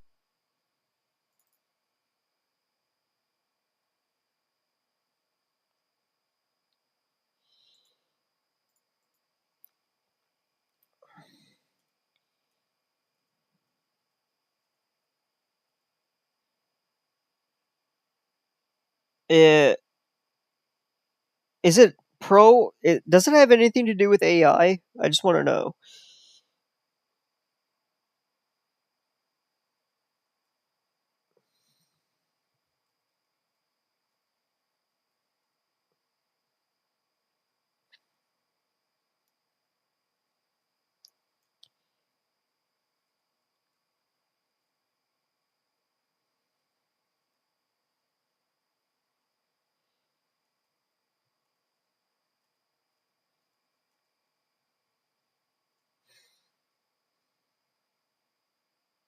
Debaterman said.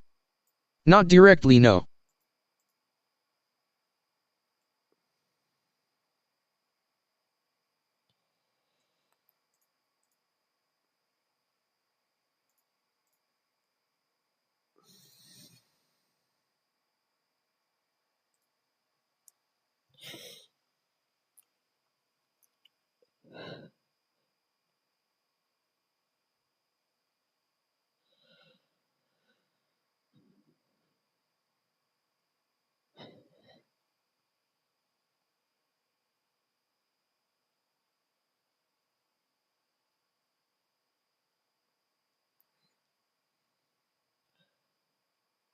Debaterman said. Which AI is this you are using? Unethical. Debaterman This said. is GPT-5. OGPT saw it at the bottom. Okay, so it says here, the Clippy protest refers to a recent online movement where people are changing their social media profile picture to Clippy, the Microsoft Office assistant, as a form of silent protest against unethical practices by tech companies. It's a way to express dissatisfaction with issues like data harvesting, forced subscription, censorship, and other exploitative practices. The protest uses Clippy as a symbol of a simpler, less intrusive internet era, contrasting with the current landscape of modern AI and data-driven technologies.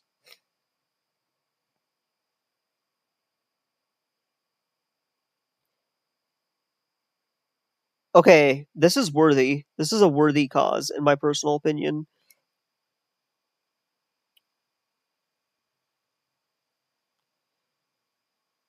Yeah, no, I think this is a good idea. Like, nothing is wrong with it. Usually breaks here. What usually breaks is UI references on pooled prefab spawns objects. When you hand place an enemy in the scene, you might have dragged its slider into the enemy health fields on that scene instance, but Wave Manager from the prefab, those scene references don't exist in the prefabs. But they do.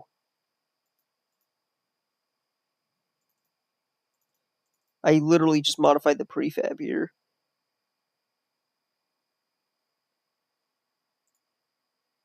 What do you mean?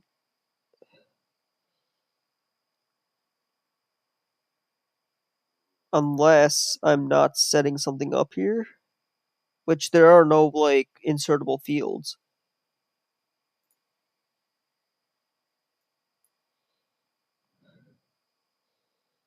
Quick fixes. Put the UI under the enemy prefab. Make the health slider.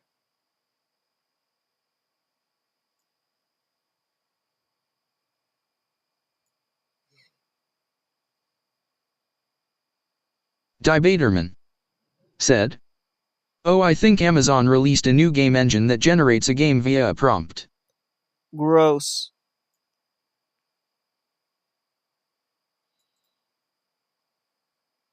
Okay, so wait. This is a world space canvas.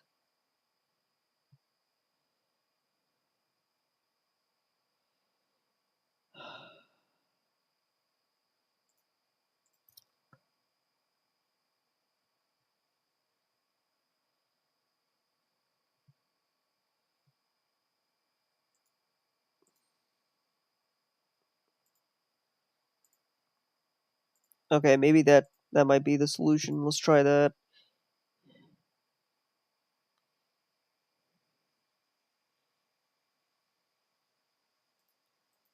Damn it. Still not showing up. Debaterman said.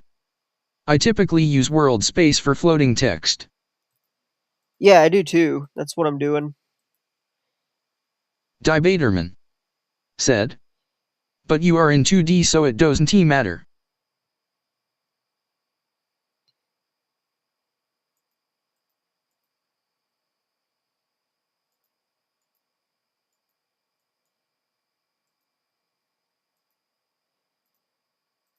Why is it not showing up?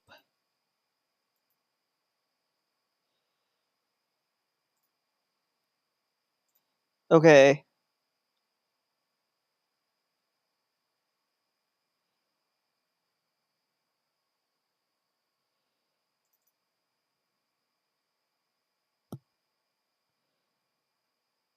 Let's think about this. Debaterman said, "Dude." What? Debaterman said, "Just hit the enemy, pause the game and check the air Archie." Debaterman said, "It could be you have scale 000 or something silly." Maybe.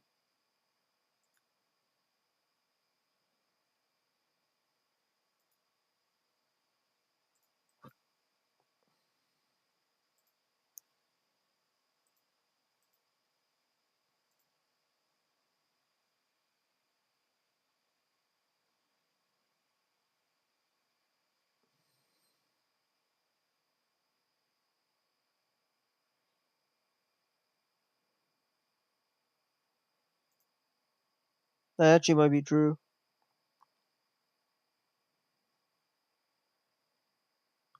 Debaterman said, "Yep." That was Debaterman it, wasn't it? said, "Scale vector 0." Debaterman, where have you been all my life? Seriously, brother, God bless you.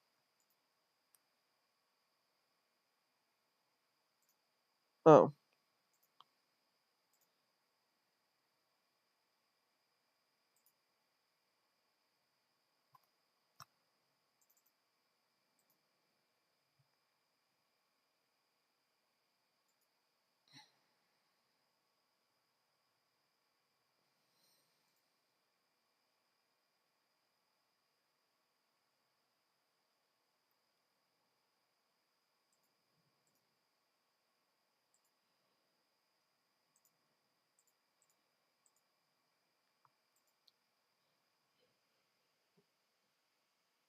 Sad Girl Blade, what's up? I don't know if you can see these, but okay.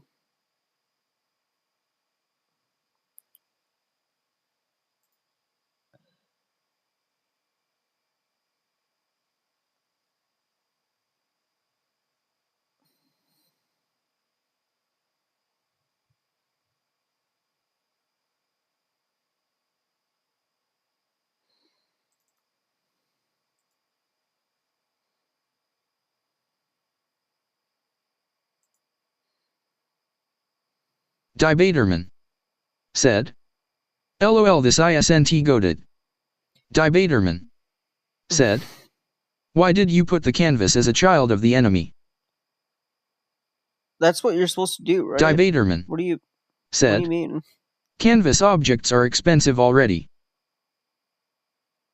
Yeah, that's gonna kill performance, right?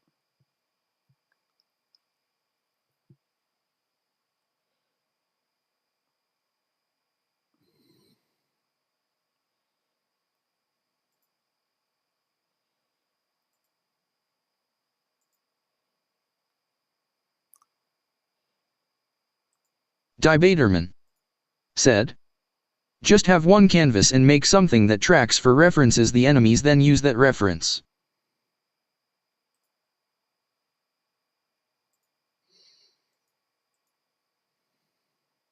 That's one, yeah.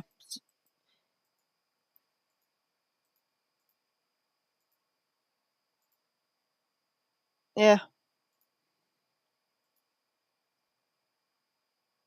Debaterman said, "Or better yet."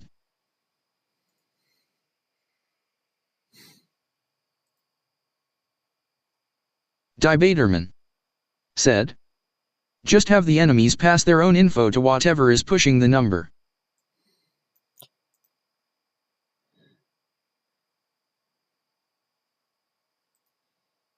Oh shit.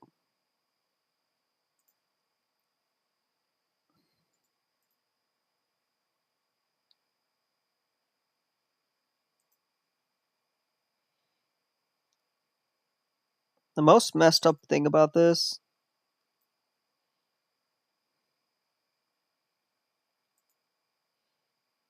Hold on.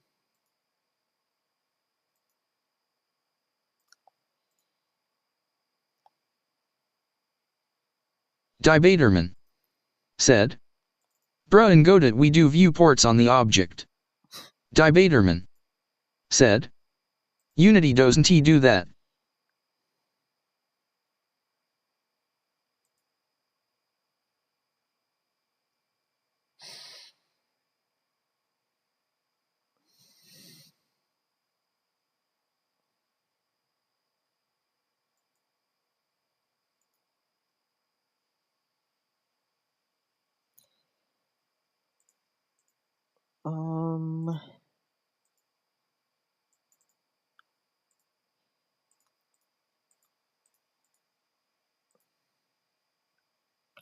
The health slider shows up.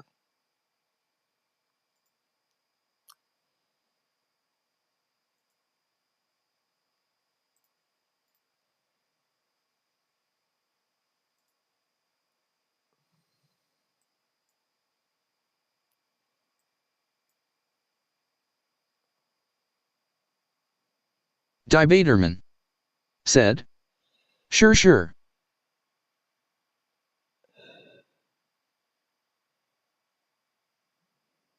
Debaterman said. Something is setting your scale to vector 30.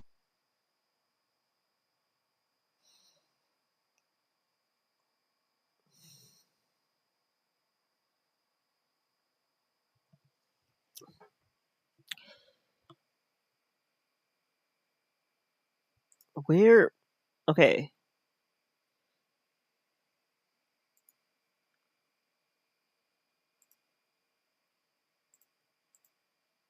That's where it should be, right? And then the canvas.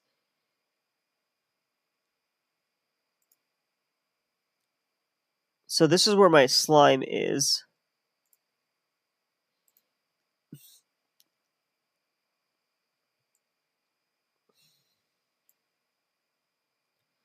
You know what? F prefabs.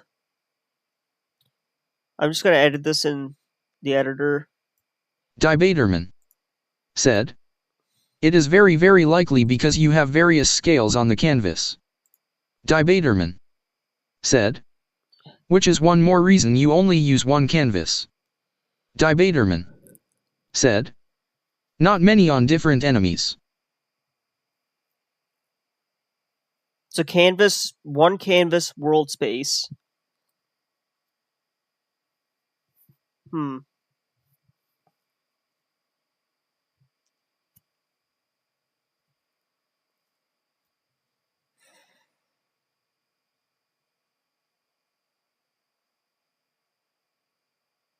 then a spawn point for the enemy.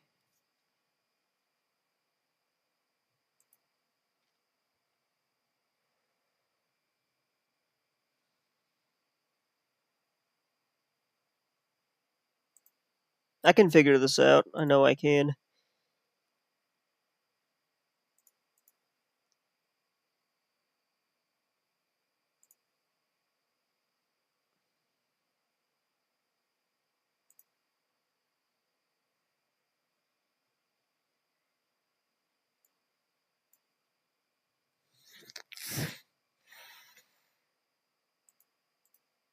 Hmm.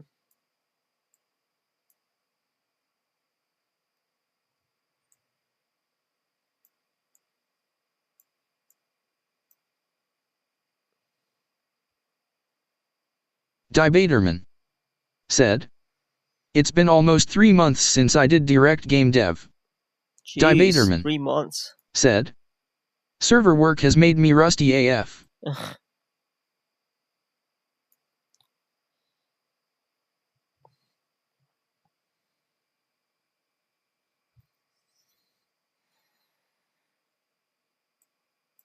What would the scale of this be?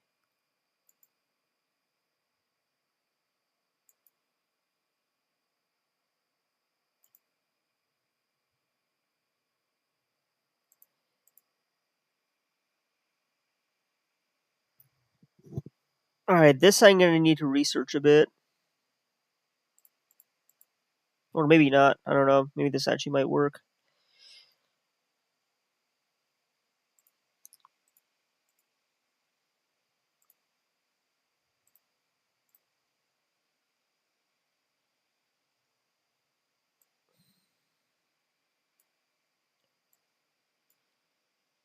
Let's try this.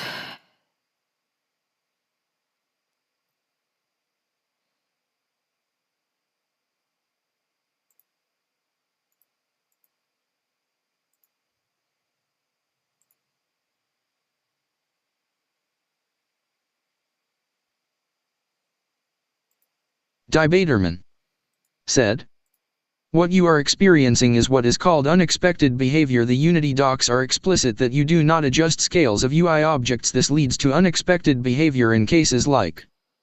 Debaterman said, "What you are doing now when instancing objects into a canvas." Debaterman said, "The right way is the resize the rect, not the scale." Resize the rect.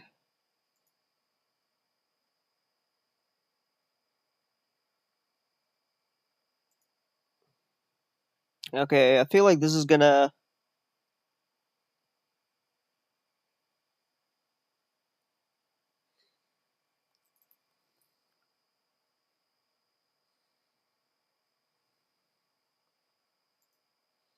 Okay, let me look at this a little further.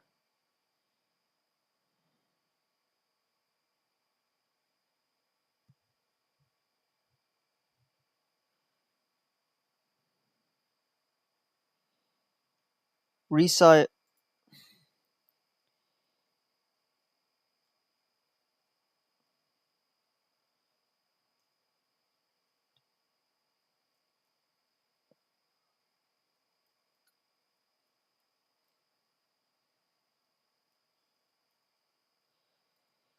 So that's what the idea is. Debaterman said, "So all the scales should be 1.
Debaterman said, "LOL bruh, went to GPT for the rewrite. You got 2 assistants." Well, yeah, I mean, I need to make my prompts more clear.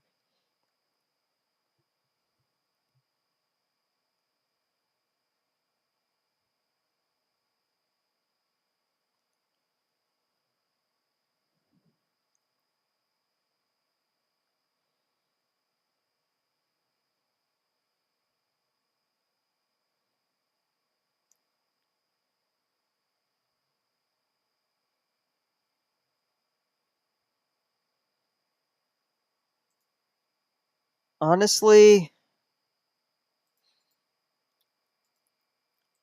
I'm just gonna remove this because it's being kind of a pain in the butt.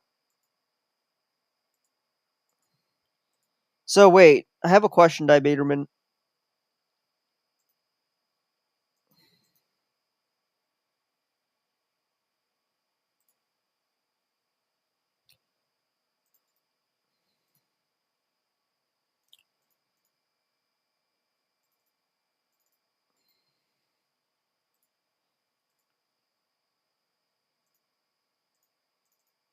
Okay, so the health bar is still there. Good.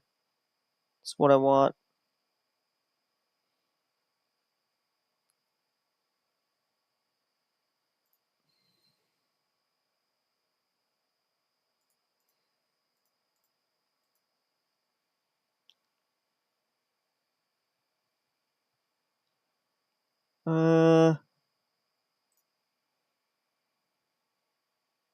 Debaterman said, the original sin is you have the canvas on each enemy, but the second sin is you insert the object at a variable scale which then is animated, causing unexpected behavior. The original sin is you have a canvas on each enemy. Wait. But how do you, like, get the health bar to follow the canvas if you only have, like, one canvas? Debaterman said, so it's like you are standing in a fire and trying to put on a fire suit. Debaterman said, that's basically it. You're gonna burn regardless.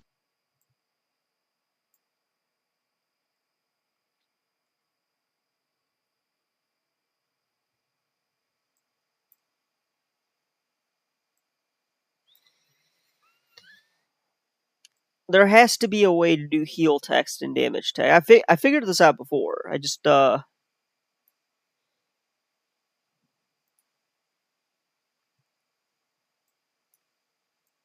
if there's a will, there's a way.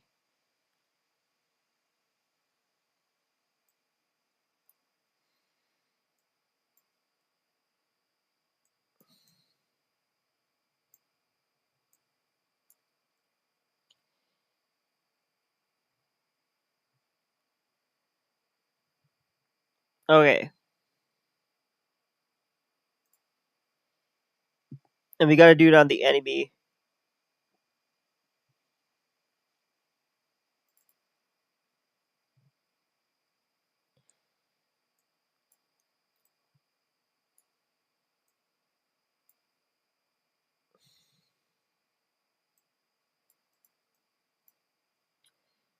So I'm just gonna roll back everything I did and find a video on YouTube.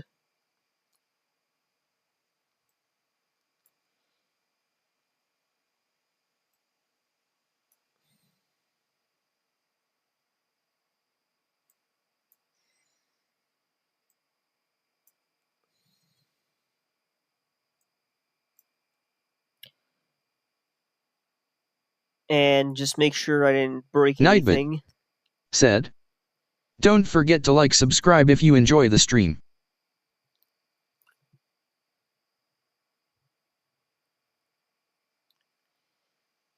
Oh, I gotta enable my wave manager. That's funny.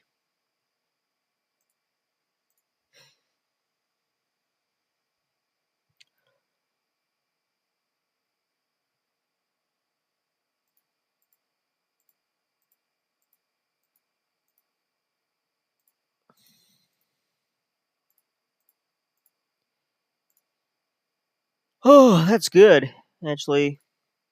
Well, I mean, it's not good, because I just broke something fundamental.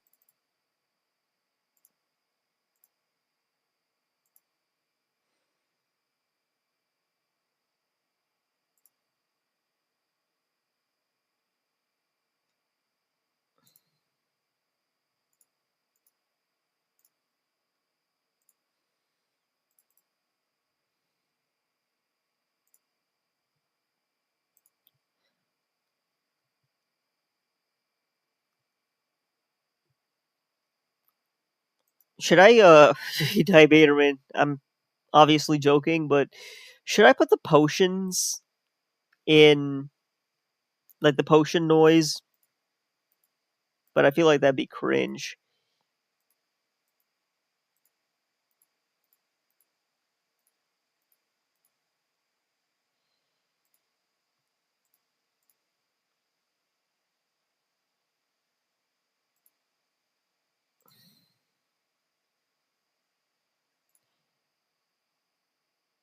Okay, I'll be right back.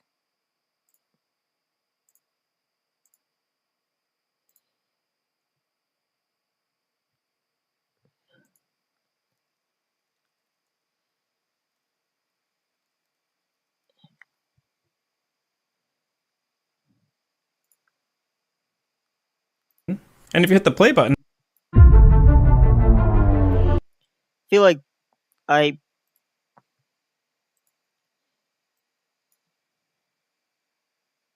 let's actually, I don't know if this will copyright me or something, but let's see if this is what I want.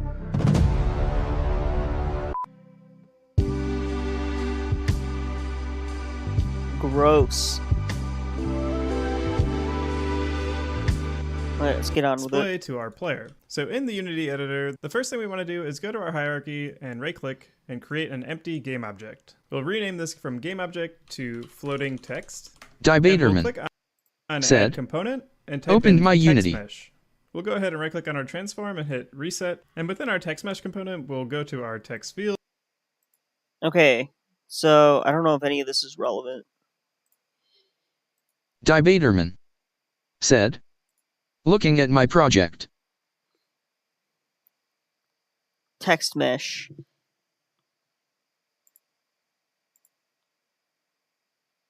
And we can type in anything. So I'll type in 100 as like an example. And you'll notice by default, the text looks really jagged. It doesn't look very smooth. Okay, what did you do? Hold on. We'll go ahead and... Oh, crap. Hold on.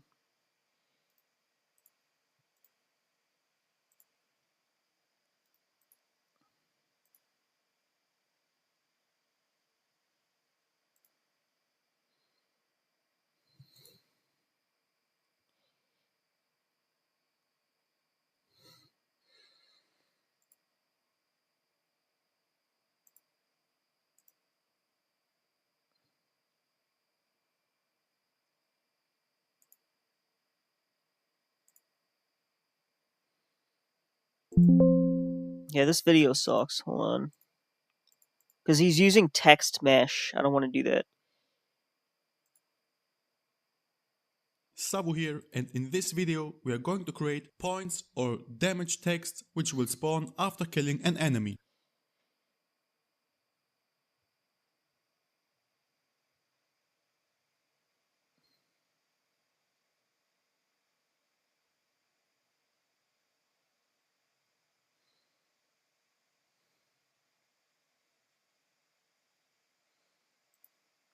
In this video, we're going to create some nice damage pop-ups to show how much damage the player does. Ah, that's what it is. The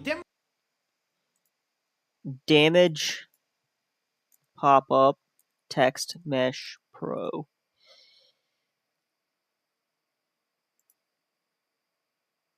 Video, so let's start with the basics. Let's create our text and canvas UI.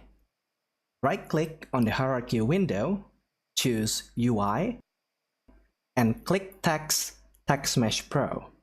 This should automatically create a text and a canvas object.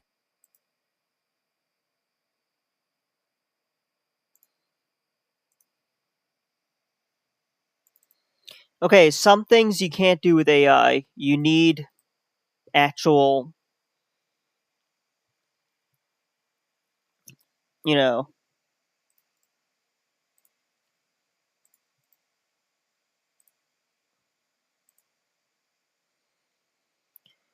need actual tutorials. Okay. Let's look at this one, because this one's more recent. Hi! This tutorial focuses on creating a system for displaying damage indicators in 3D and 2D games with crit indicators and tools to easily customize. The game will not go beyond. My pick is 9900. You've seen the title of the video, so let's start with the basics. Let's create our text and canvas UI. Right-click on the hierarchy window, choose UI, and click Text Mesh Pro. This should automatically create a text and a canvas object.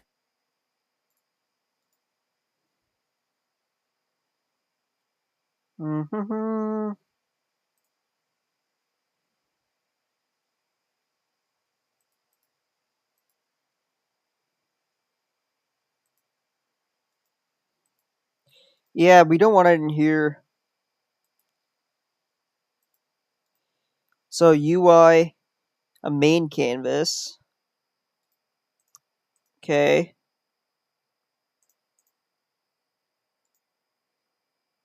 UI Text Mesh Pro. And what do I do from here?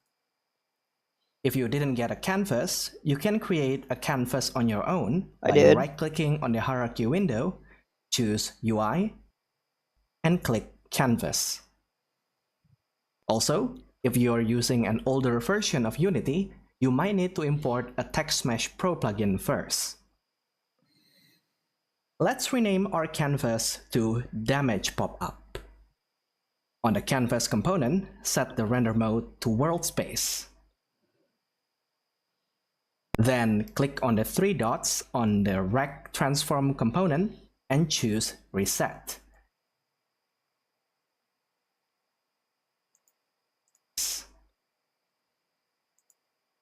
Let's rename our canvas to Damage Pop-Up.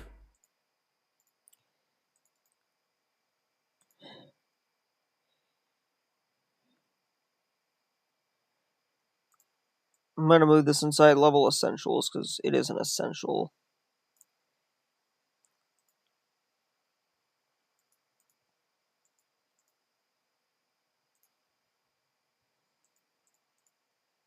On the canvas component, set the render mode to World Space.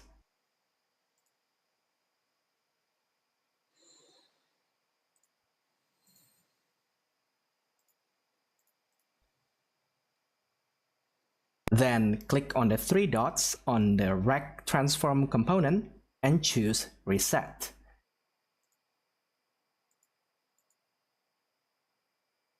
That's way too big.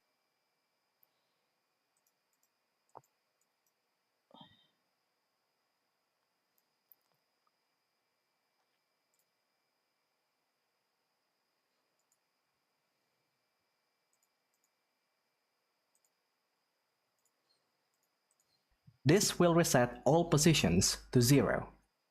Now let's click on the text object in the hierarchy window. In the Rect Transform component, once again, choose Reset. Click on the link icon on the scale property and change the value to 0.03. Next, change. Okay, wait, when you do that, is it 0.03? Oh, that's cool. I didn't know about the link icon. Holy shit. Change the pivot Y value to 1. And set the width to 50 and height to 10. Baderman. If you're making said, damage... Yep, that's fine. Baderman said, generally for this stuff you just give it the initial position it should spawn at. Baderman said, the floating text handles its own business after spawned. Baderman said, just like a projectile script. Wait, this looks bizarre. Hold on, 0.3...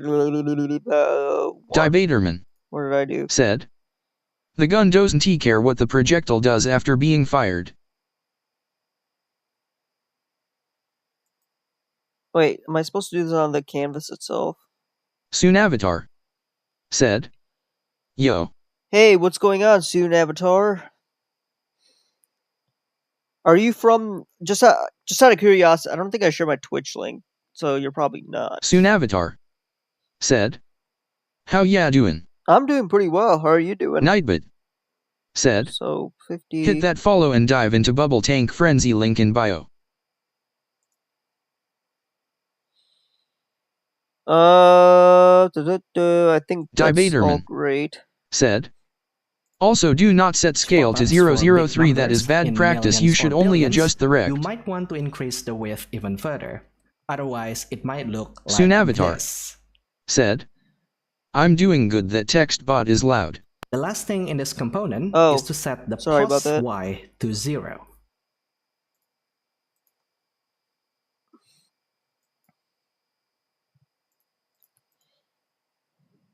Let's move on to TextMesh Pro Text UI component to set the text to 6969. Nice. Set font size to 10.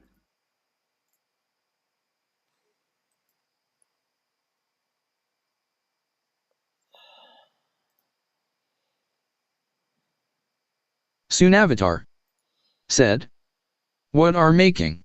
I am making a game that is part of a game jam. It's basically like a Zelda wave Soon spawner. Avatar said, "No way 6969 in And my finally, name nice." change the alignment to middle and center. Okay, middle and center. I'm going to show it to you like once I finish this specific step, because I did have damage numbers, but they weren't working right. It's a bit embarrassing. And that's it. We can see the text result below the plane. Next step, let's turn the canvas into a prefab. On the hierarchy window, click and drag damage pop-up object Soon Avatar to the prefabs folder said, in the project window. "You're also a game dev, good to hear." Yes, sir. I've been doing Unity since 2022. Okay, this would be a VFX, so Now, to use the damage pop-up prefab, we need to create a generator script. Let's create a new script and name it damage pop-up generator, and double-click it to open it in Visual Studio. The easiest okay, Soon Avatar we'll have to do said, it. 3 years very good experience. I haven't worked on a professional game though. That's the thing. Like, I don't have any professional game dev experience, but most of the experience I have is like working on projects, personal projects. But I mean, I've never really intended to Soon work Avatar said, "You can press enter on the script and it will open." Yeah, of course. Yeah, that's true. Okay. Damage pop-up generator.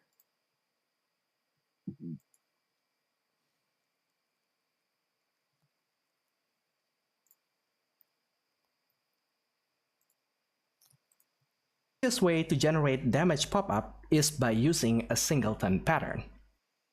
First, we make a static reference and reference it with itself. This acts like a global variable where we can just call this script from any script without any get component references. Okay, so what we do is public Soon static Avatar damage pop-up. said, "I mean, a project is a project, it's still experience." Yeah, exactly.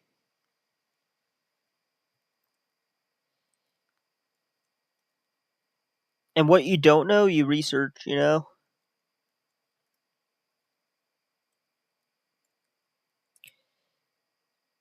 Okay, so once we get this in, generate damage pop-up prefabs, we'll create a reference to the prefab. I don't like doing it this way. Let's do it this way.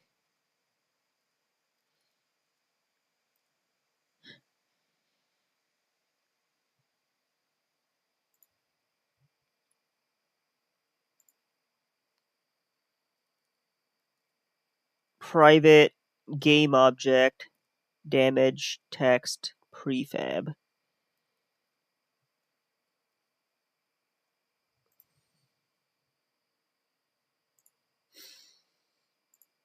I think I referenced this video before. I can't remember. Let's create a new function called createPopup, where we instantiate the prefab at a certain position and set its text to the parameter. Okay, so let's copy this. Don't know why I need that.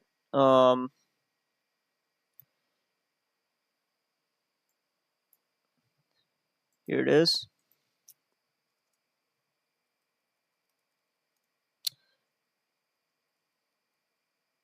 So, do you do Unity or Unreal? I assume because you're here, you probably do Unity.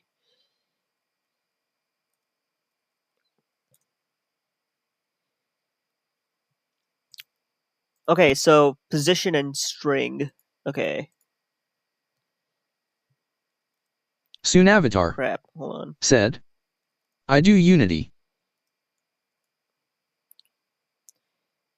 Soon Avatar said, "Mech game developer."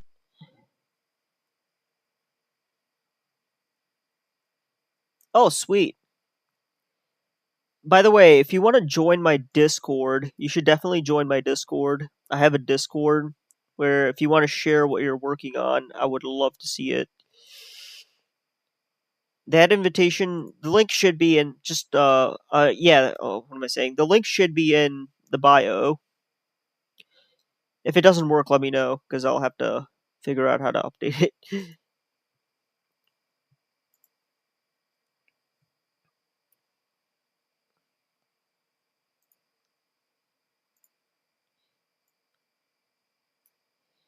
Okay, so first we define the pop-up. Var temp equals pop-up to transform to get child. Okay.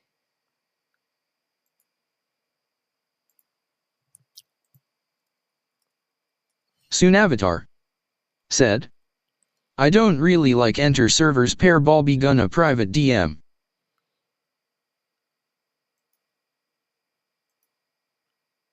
Pop-up transform get child 0. Get child of 0 dot get, let's see, get component text mesh pro.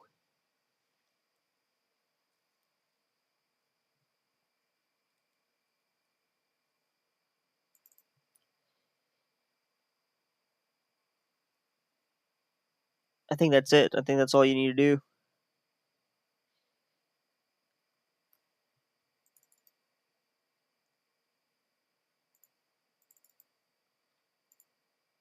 We'll have to optimize this. I'll have to update my optimization, but we'll worry about that later. Okay, TextMesh Pro, get component, and that's pretty much it as far as that goes. And then here's what we need. Is it get children or get child? Get child, okay.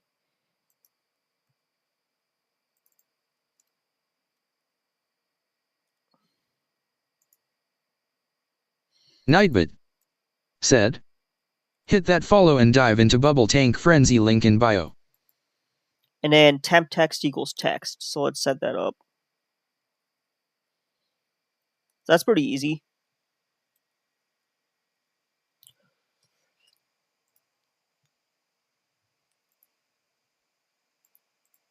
Then we also set a timer to destroy it after 1 second.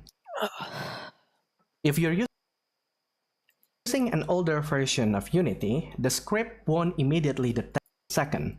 Okay, so destroy pop-up 1 second.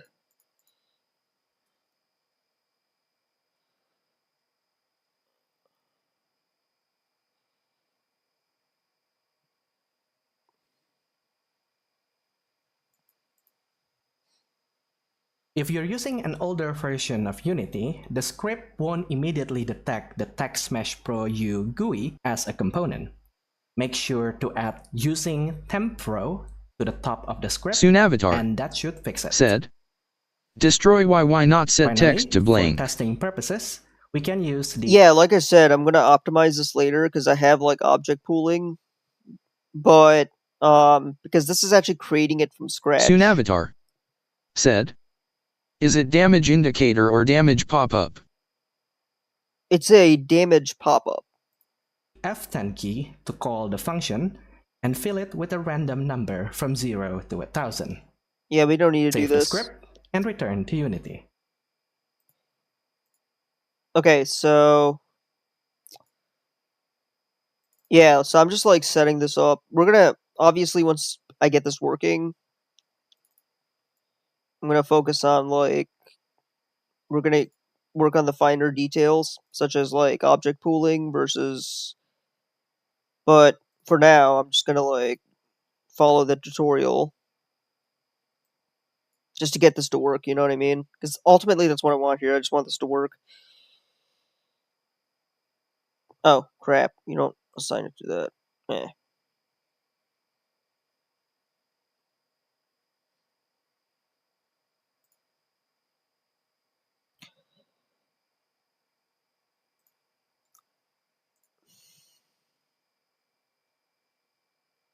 Soon Avatar said, function then polishing. Let's Yes. create an empty Yes. game object 100%. and name it damage pop-up generator.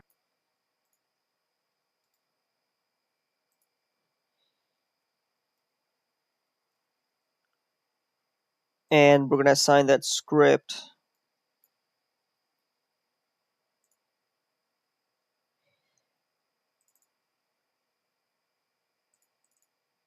here, damage pop-up generator.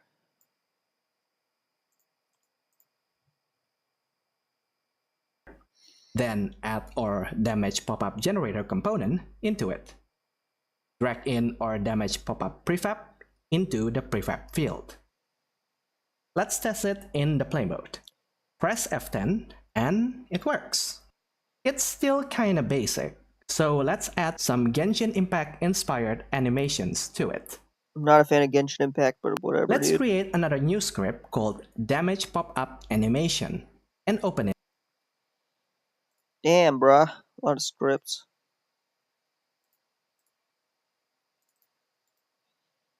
Damage pop-up animation.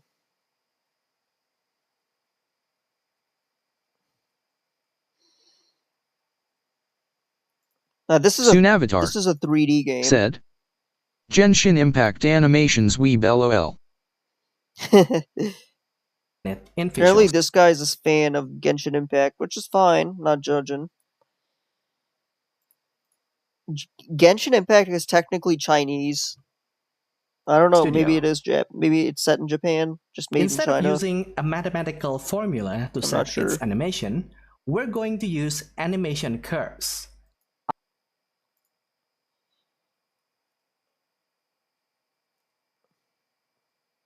You know, it's like one of the most profitable games there is. I'll explain why later in the video. Pretty crazy. Let's start with adding opacity curve, so our damage pop-up will appear, fade in, and fade in. That's the button. To start with the timer, we can set the alpha value based on the animation curve. Okay, so let me get rid of this. Now, don't do public, do serialized field. It's muscle memory, really. Private animation curve. Is it an animation curve? Opacity curve. Okay. He also has private text mesh pro UGUI TMP. I'm not sure where the script will be attached. I don't have that context. Text mesh pro TMP. Is that it? Is that literally all the variable name is? Okay, good. And then private float time equals 0.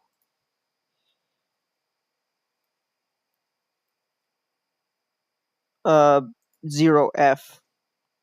It does improve performance if you explicitly put an F. Okay, so the next thing we need, we'll get back to that eventually, awake.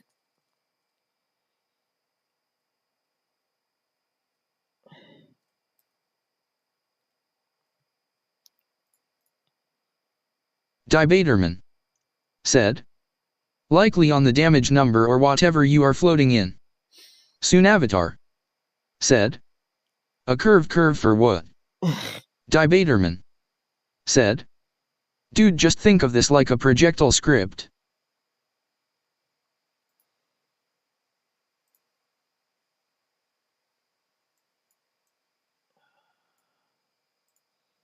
No, yeah, but, I mean,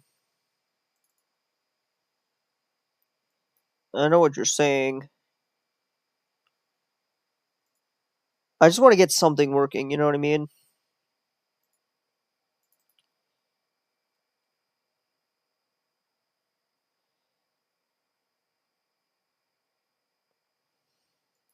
But once I have this in here, I feel like I'll be solid.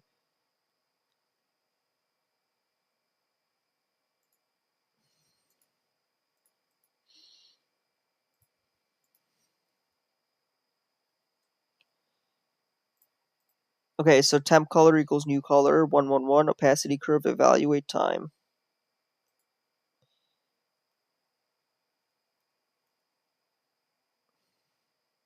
Soon Avatar said, "You wrote transform twice." Oh, Debaterman did I? said, "Also I can send you my script for a generalized pooler if you want." Yeah, please do. I'll definitely look at it.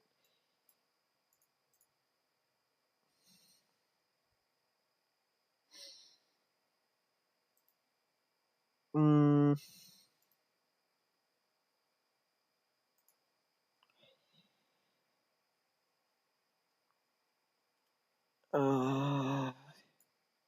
Evaluate Debaterman time.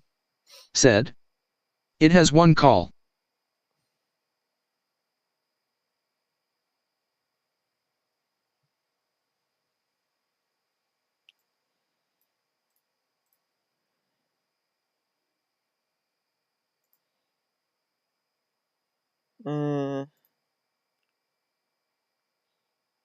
Time plus equals time dot delta time. Debaterman said, "Varfoo object pull parent of the object." Oh, shiz.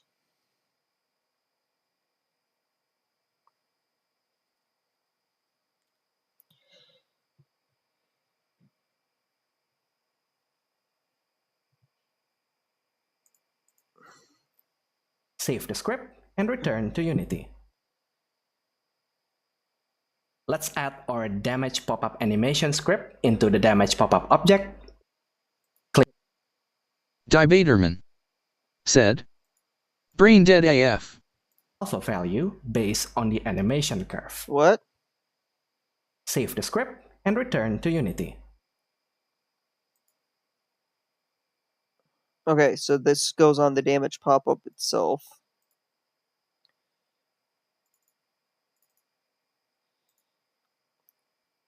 Yu-Gi-Oh! Master Duel. Is that good?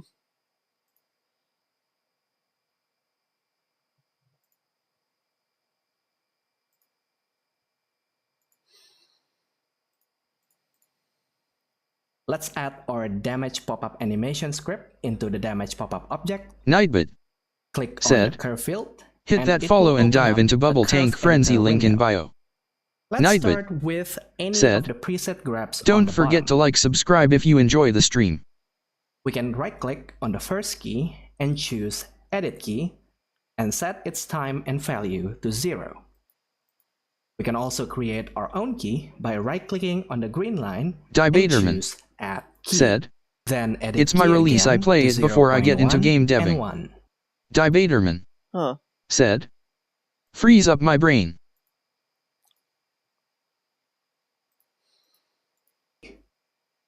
All of the animation curves in this tutorial use straight lines between its key points instead of actual You know what? I think I'll just use a preset. F it.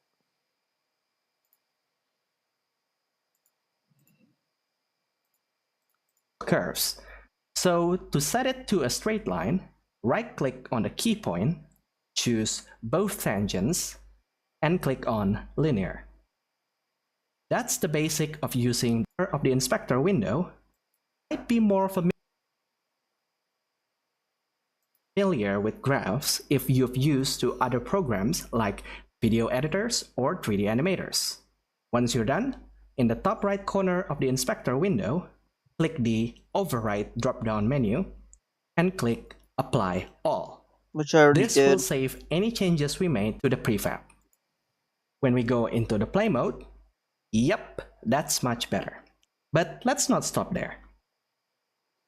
Let's add another animation curves to change the size or scales of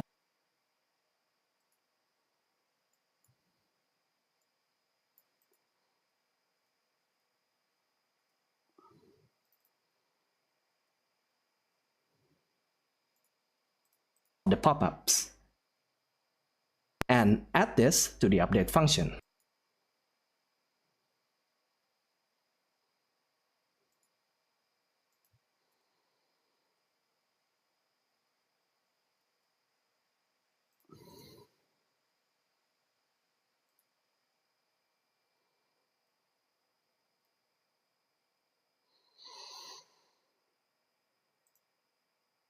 Scale curve dot evaluate time.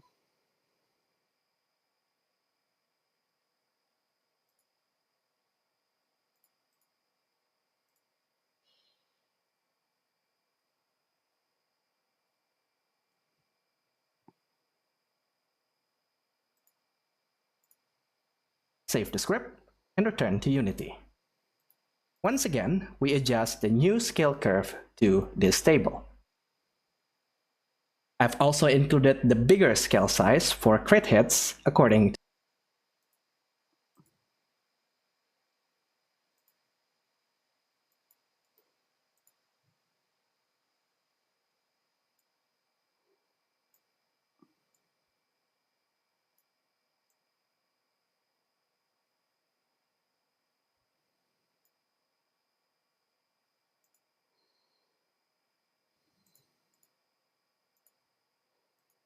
to Genshin Impact's reference. I don't care about Genshin Impact. This time, let's apply this to the prefab by just right-clicking the scale curve text and choose Apply to Prefab Damage Pop-up. Enter play mode. Are you serious? And another scale? It looks even better now. Let's add a finishing touch with some upwards movement. Let's add one final animation curve for height. Alright.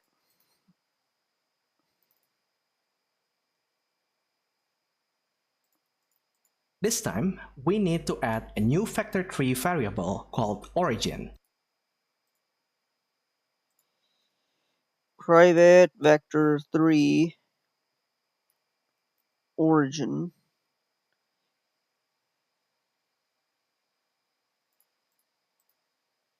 And set it to this object's location during its creation.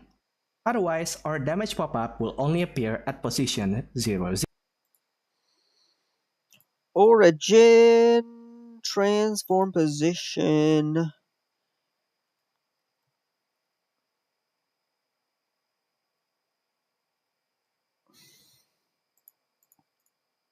Zero. Then, in the update function, we add this origin position with the value in the height curve. Okay. My god, you gotta be kidding me. Origin plus new vector 3.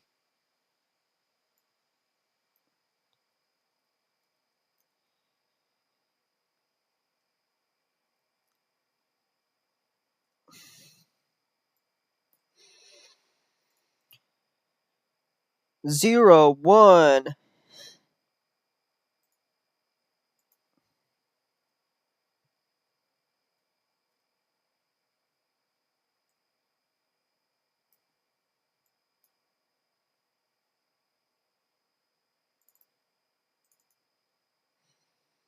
I think that's it, right? 0, 1 plus, and then wait. There's also a 0. Oh, my brain's breaking. Seriously.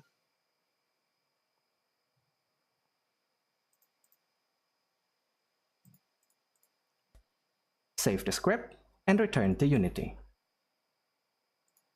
Again, set the new height curve to this table.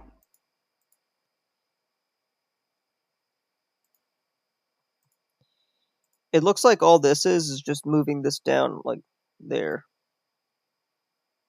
I think that's literally it. And don't forget to apply changes to the prefab. Yeah, no shiz. In the play mode, yep, that looks really nice. There is just this one little bug that we need to address.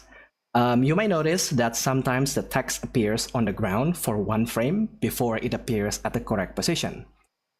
This can be easily fixed by changing the vertex color alpha to 0.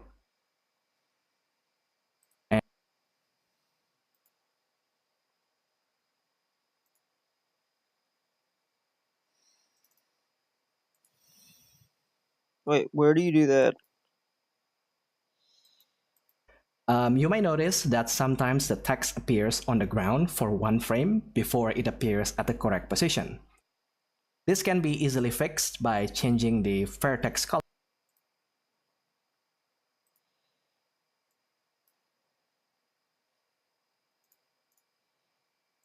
alpha to 0. And don't forget to apply changes to the prefab. The next step is to change our font to a custom font.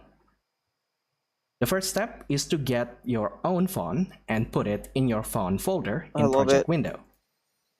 But we can't use this font yet on our Text Mesh Pro. So right-click on this font file, choose Create, choose Text Mesh Pro, and click Font Asset. It should create a new file with the name SDF. Now we can click on the text object in the hierarchy window and drag our new SDF file into the font. Open up Damage Pop-up Generator script again in Visual Studio and add a new color parameter. Add this line. Next up, how to change text color. Open up Damage Pop-up Generator script again in Visual Studio and add a new color parameter. Add this line to assign the color. Then, in the update function, add a new parameter to specify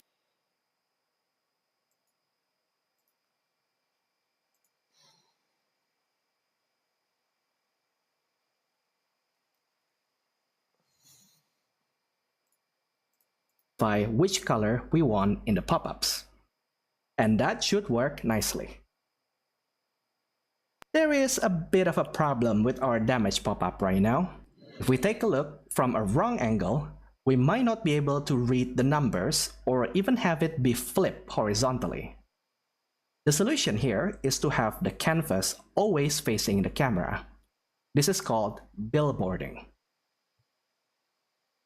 Let's create our last script in this video and call it UI billboarding. Then open it in Visual Studio. First, we want to store a reference to the camera object.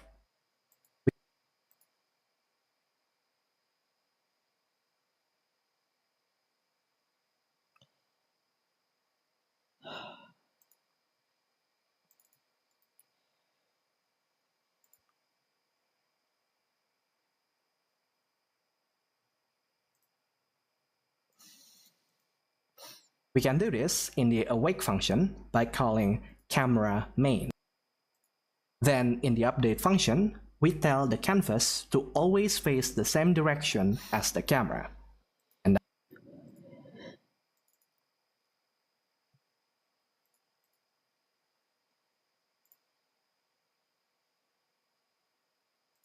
that's it.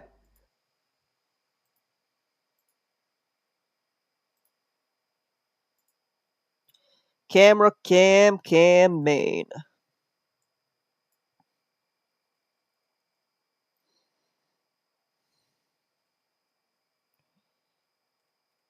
Okay, that makes sense. Transform record is cam transform record. Okay. And update.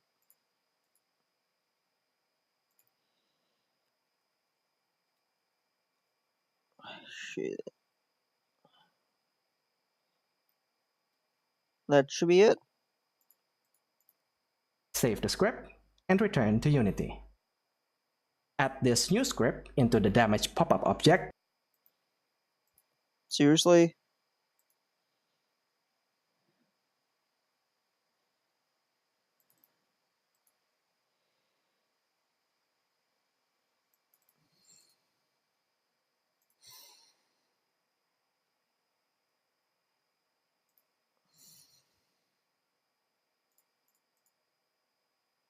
And overwrite the changes to the prefab. In the play mode, we can see that it works no matter where you look at it. But this doesn't help us see the numbers if the pop-ups are obstructed by other game objects. To fix this, click on the text object in the hierarchy window.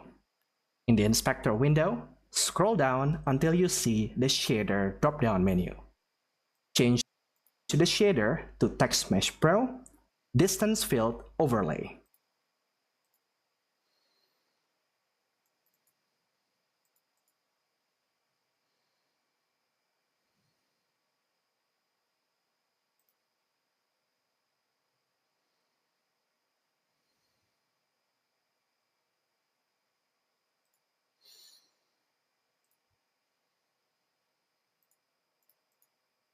That should do it. In the play mode, now the text will always visible behind any object. For your information, the material shader is tied to your Text Mesh Pro font.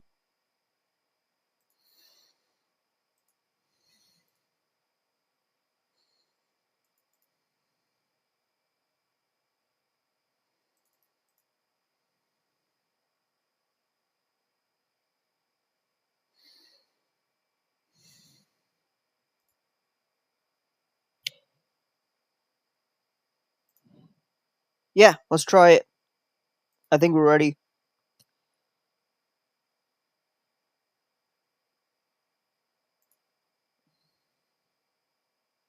But wait.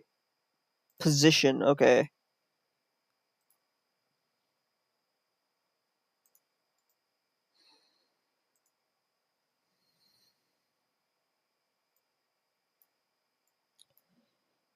Let's do 1 0 and then 1. So I think like somewhere above here. Let's put actually like spread damage pop up spawner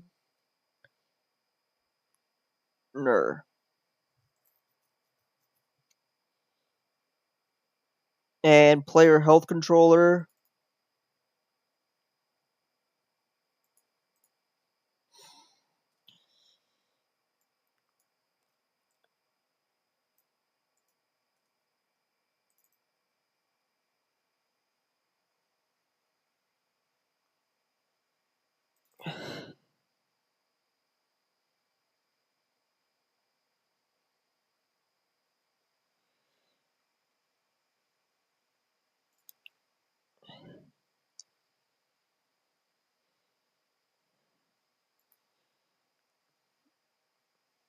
Doesn't necessarily have to be damage pop-up spawner,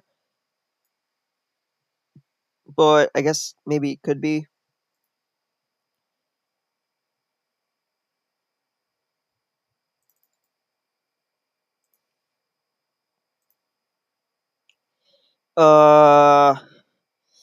Damage pop-up generator dot instance dot, let me see.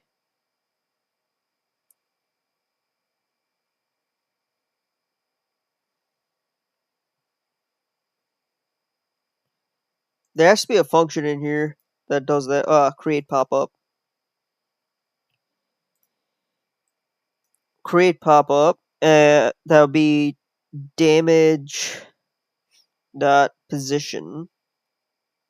Transform dot position. Uh,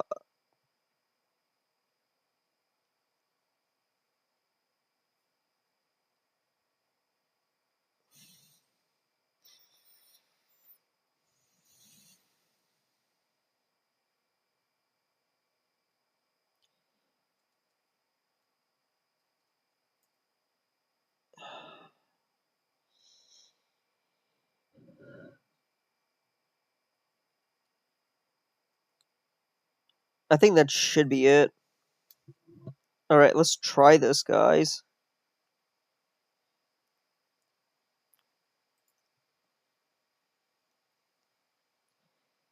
Okay, so damage pop-up spawner.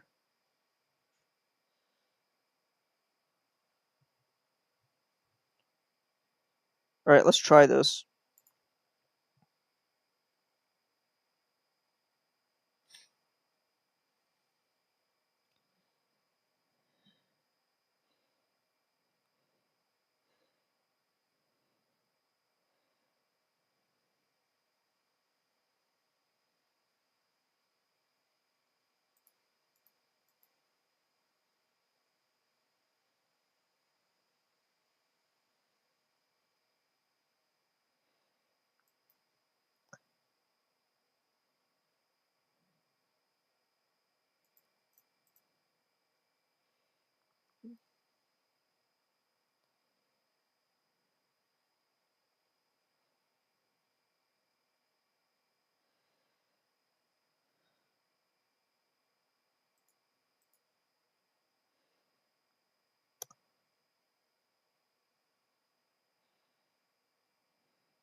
Okay, I don't like the way this thing works.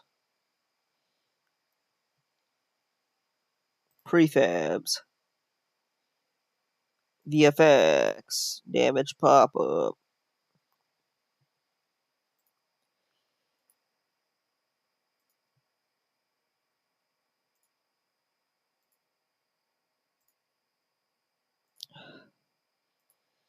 Let's try a bunch of different values, mate.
Okay, maybe we don't want that. Hold on.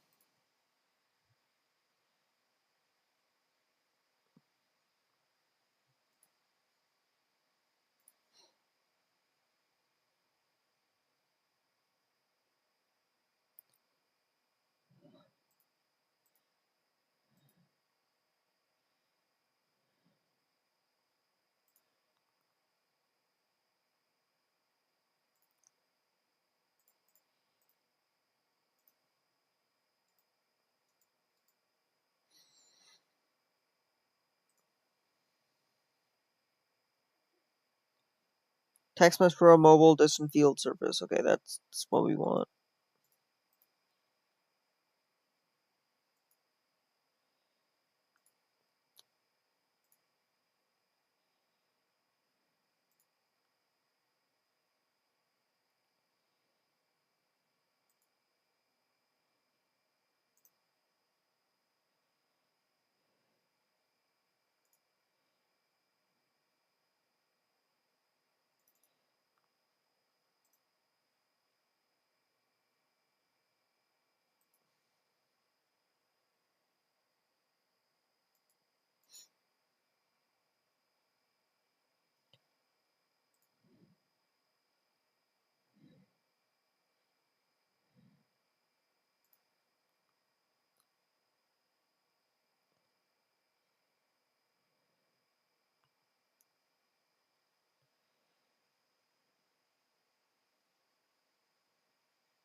Alright, I'm gonna take a break. I've been looking at this way too long. I'll see you guys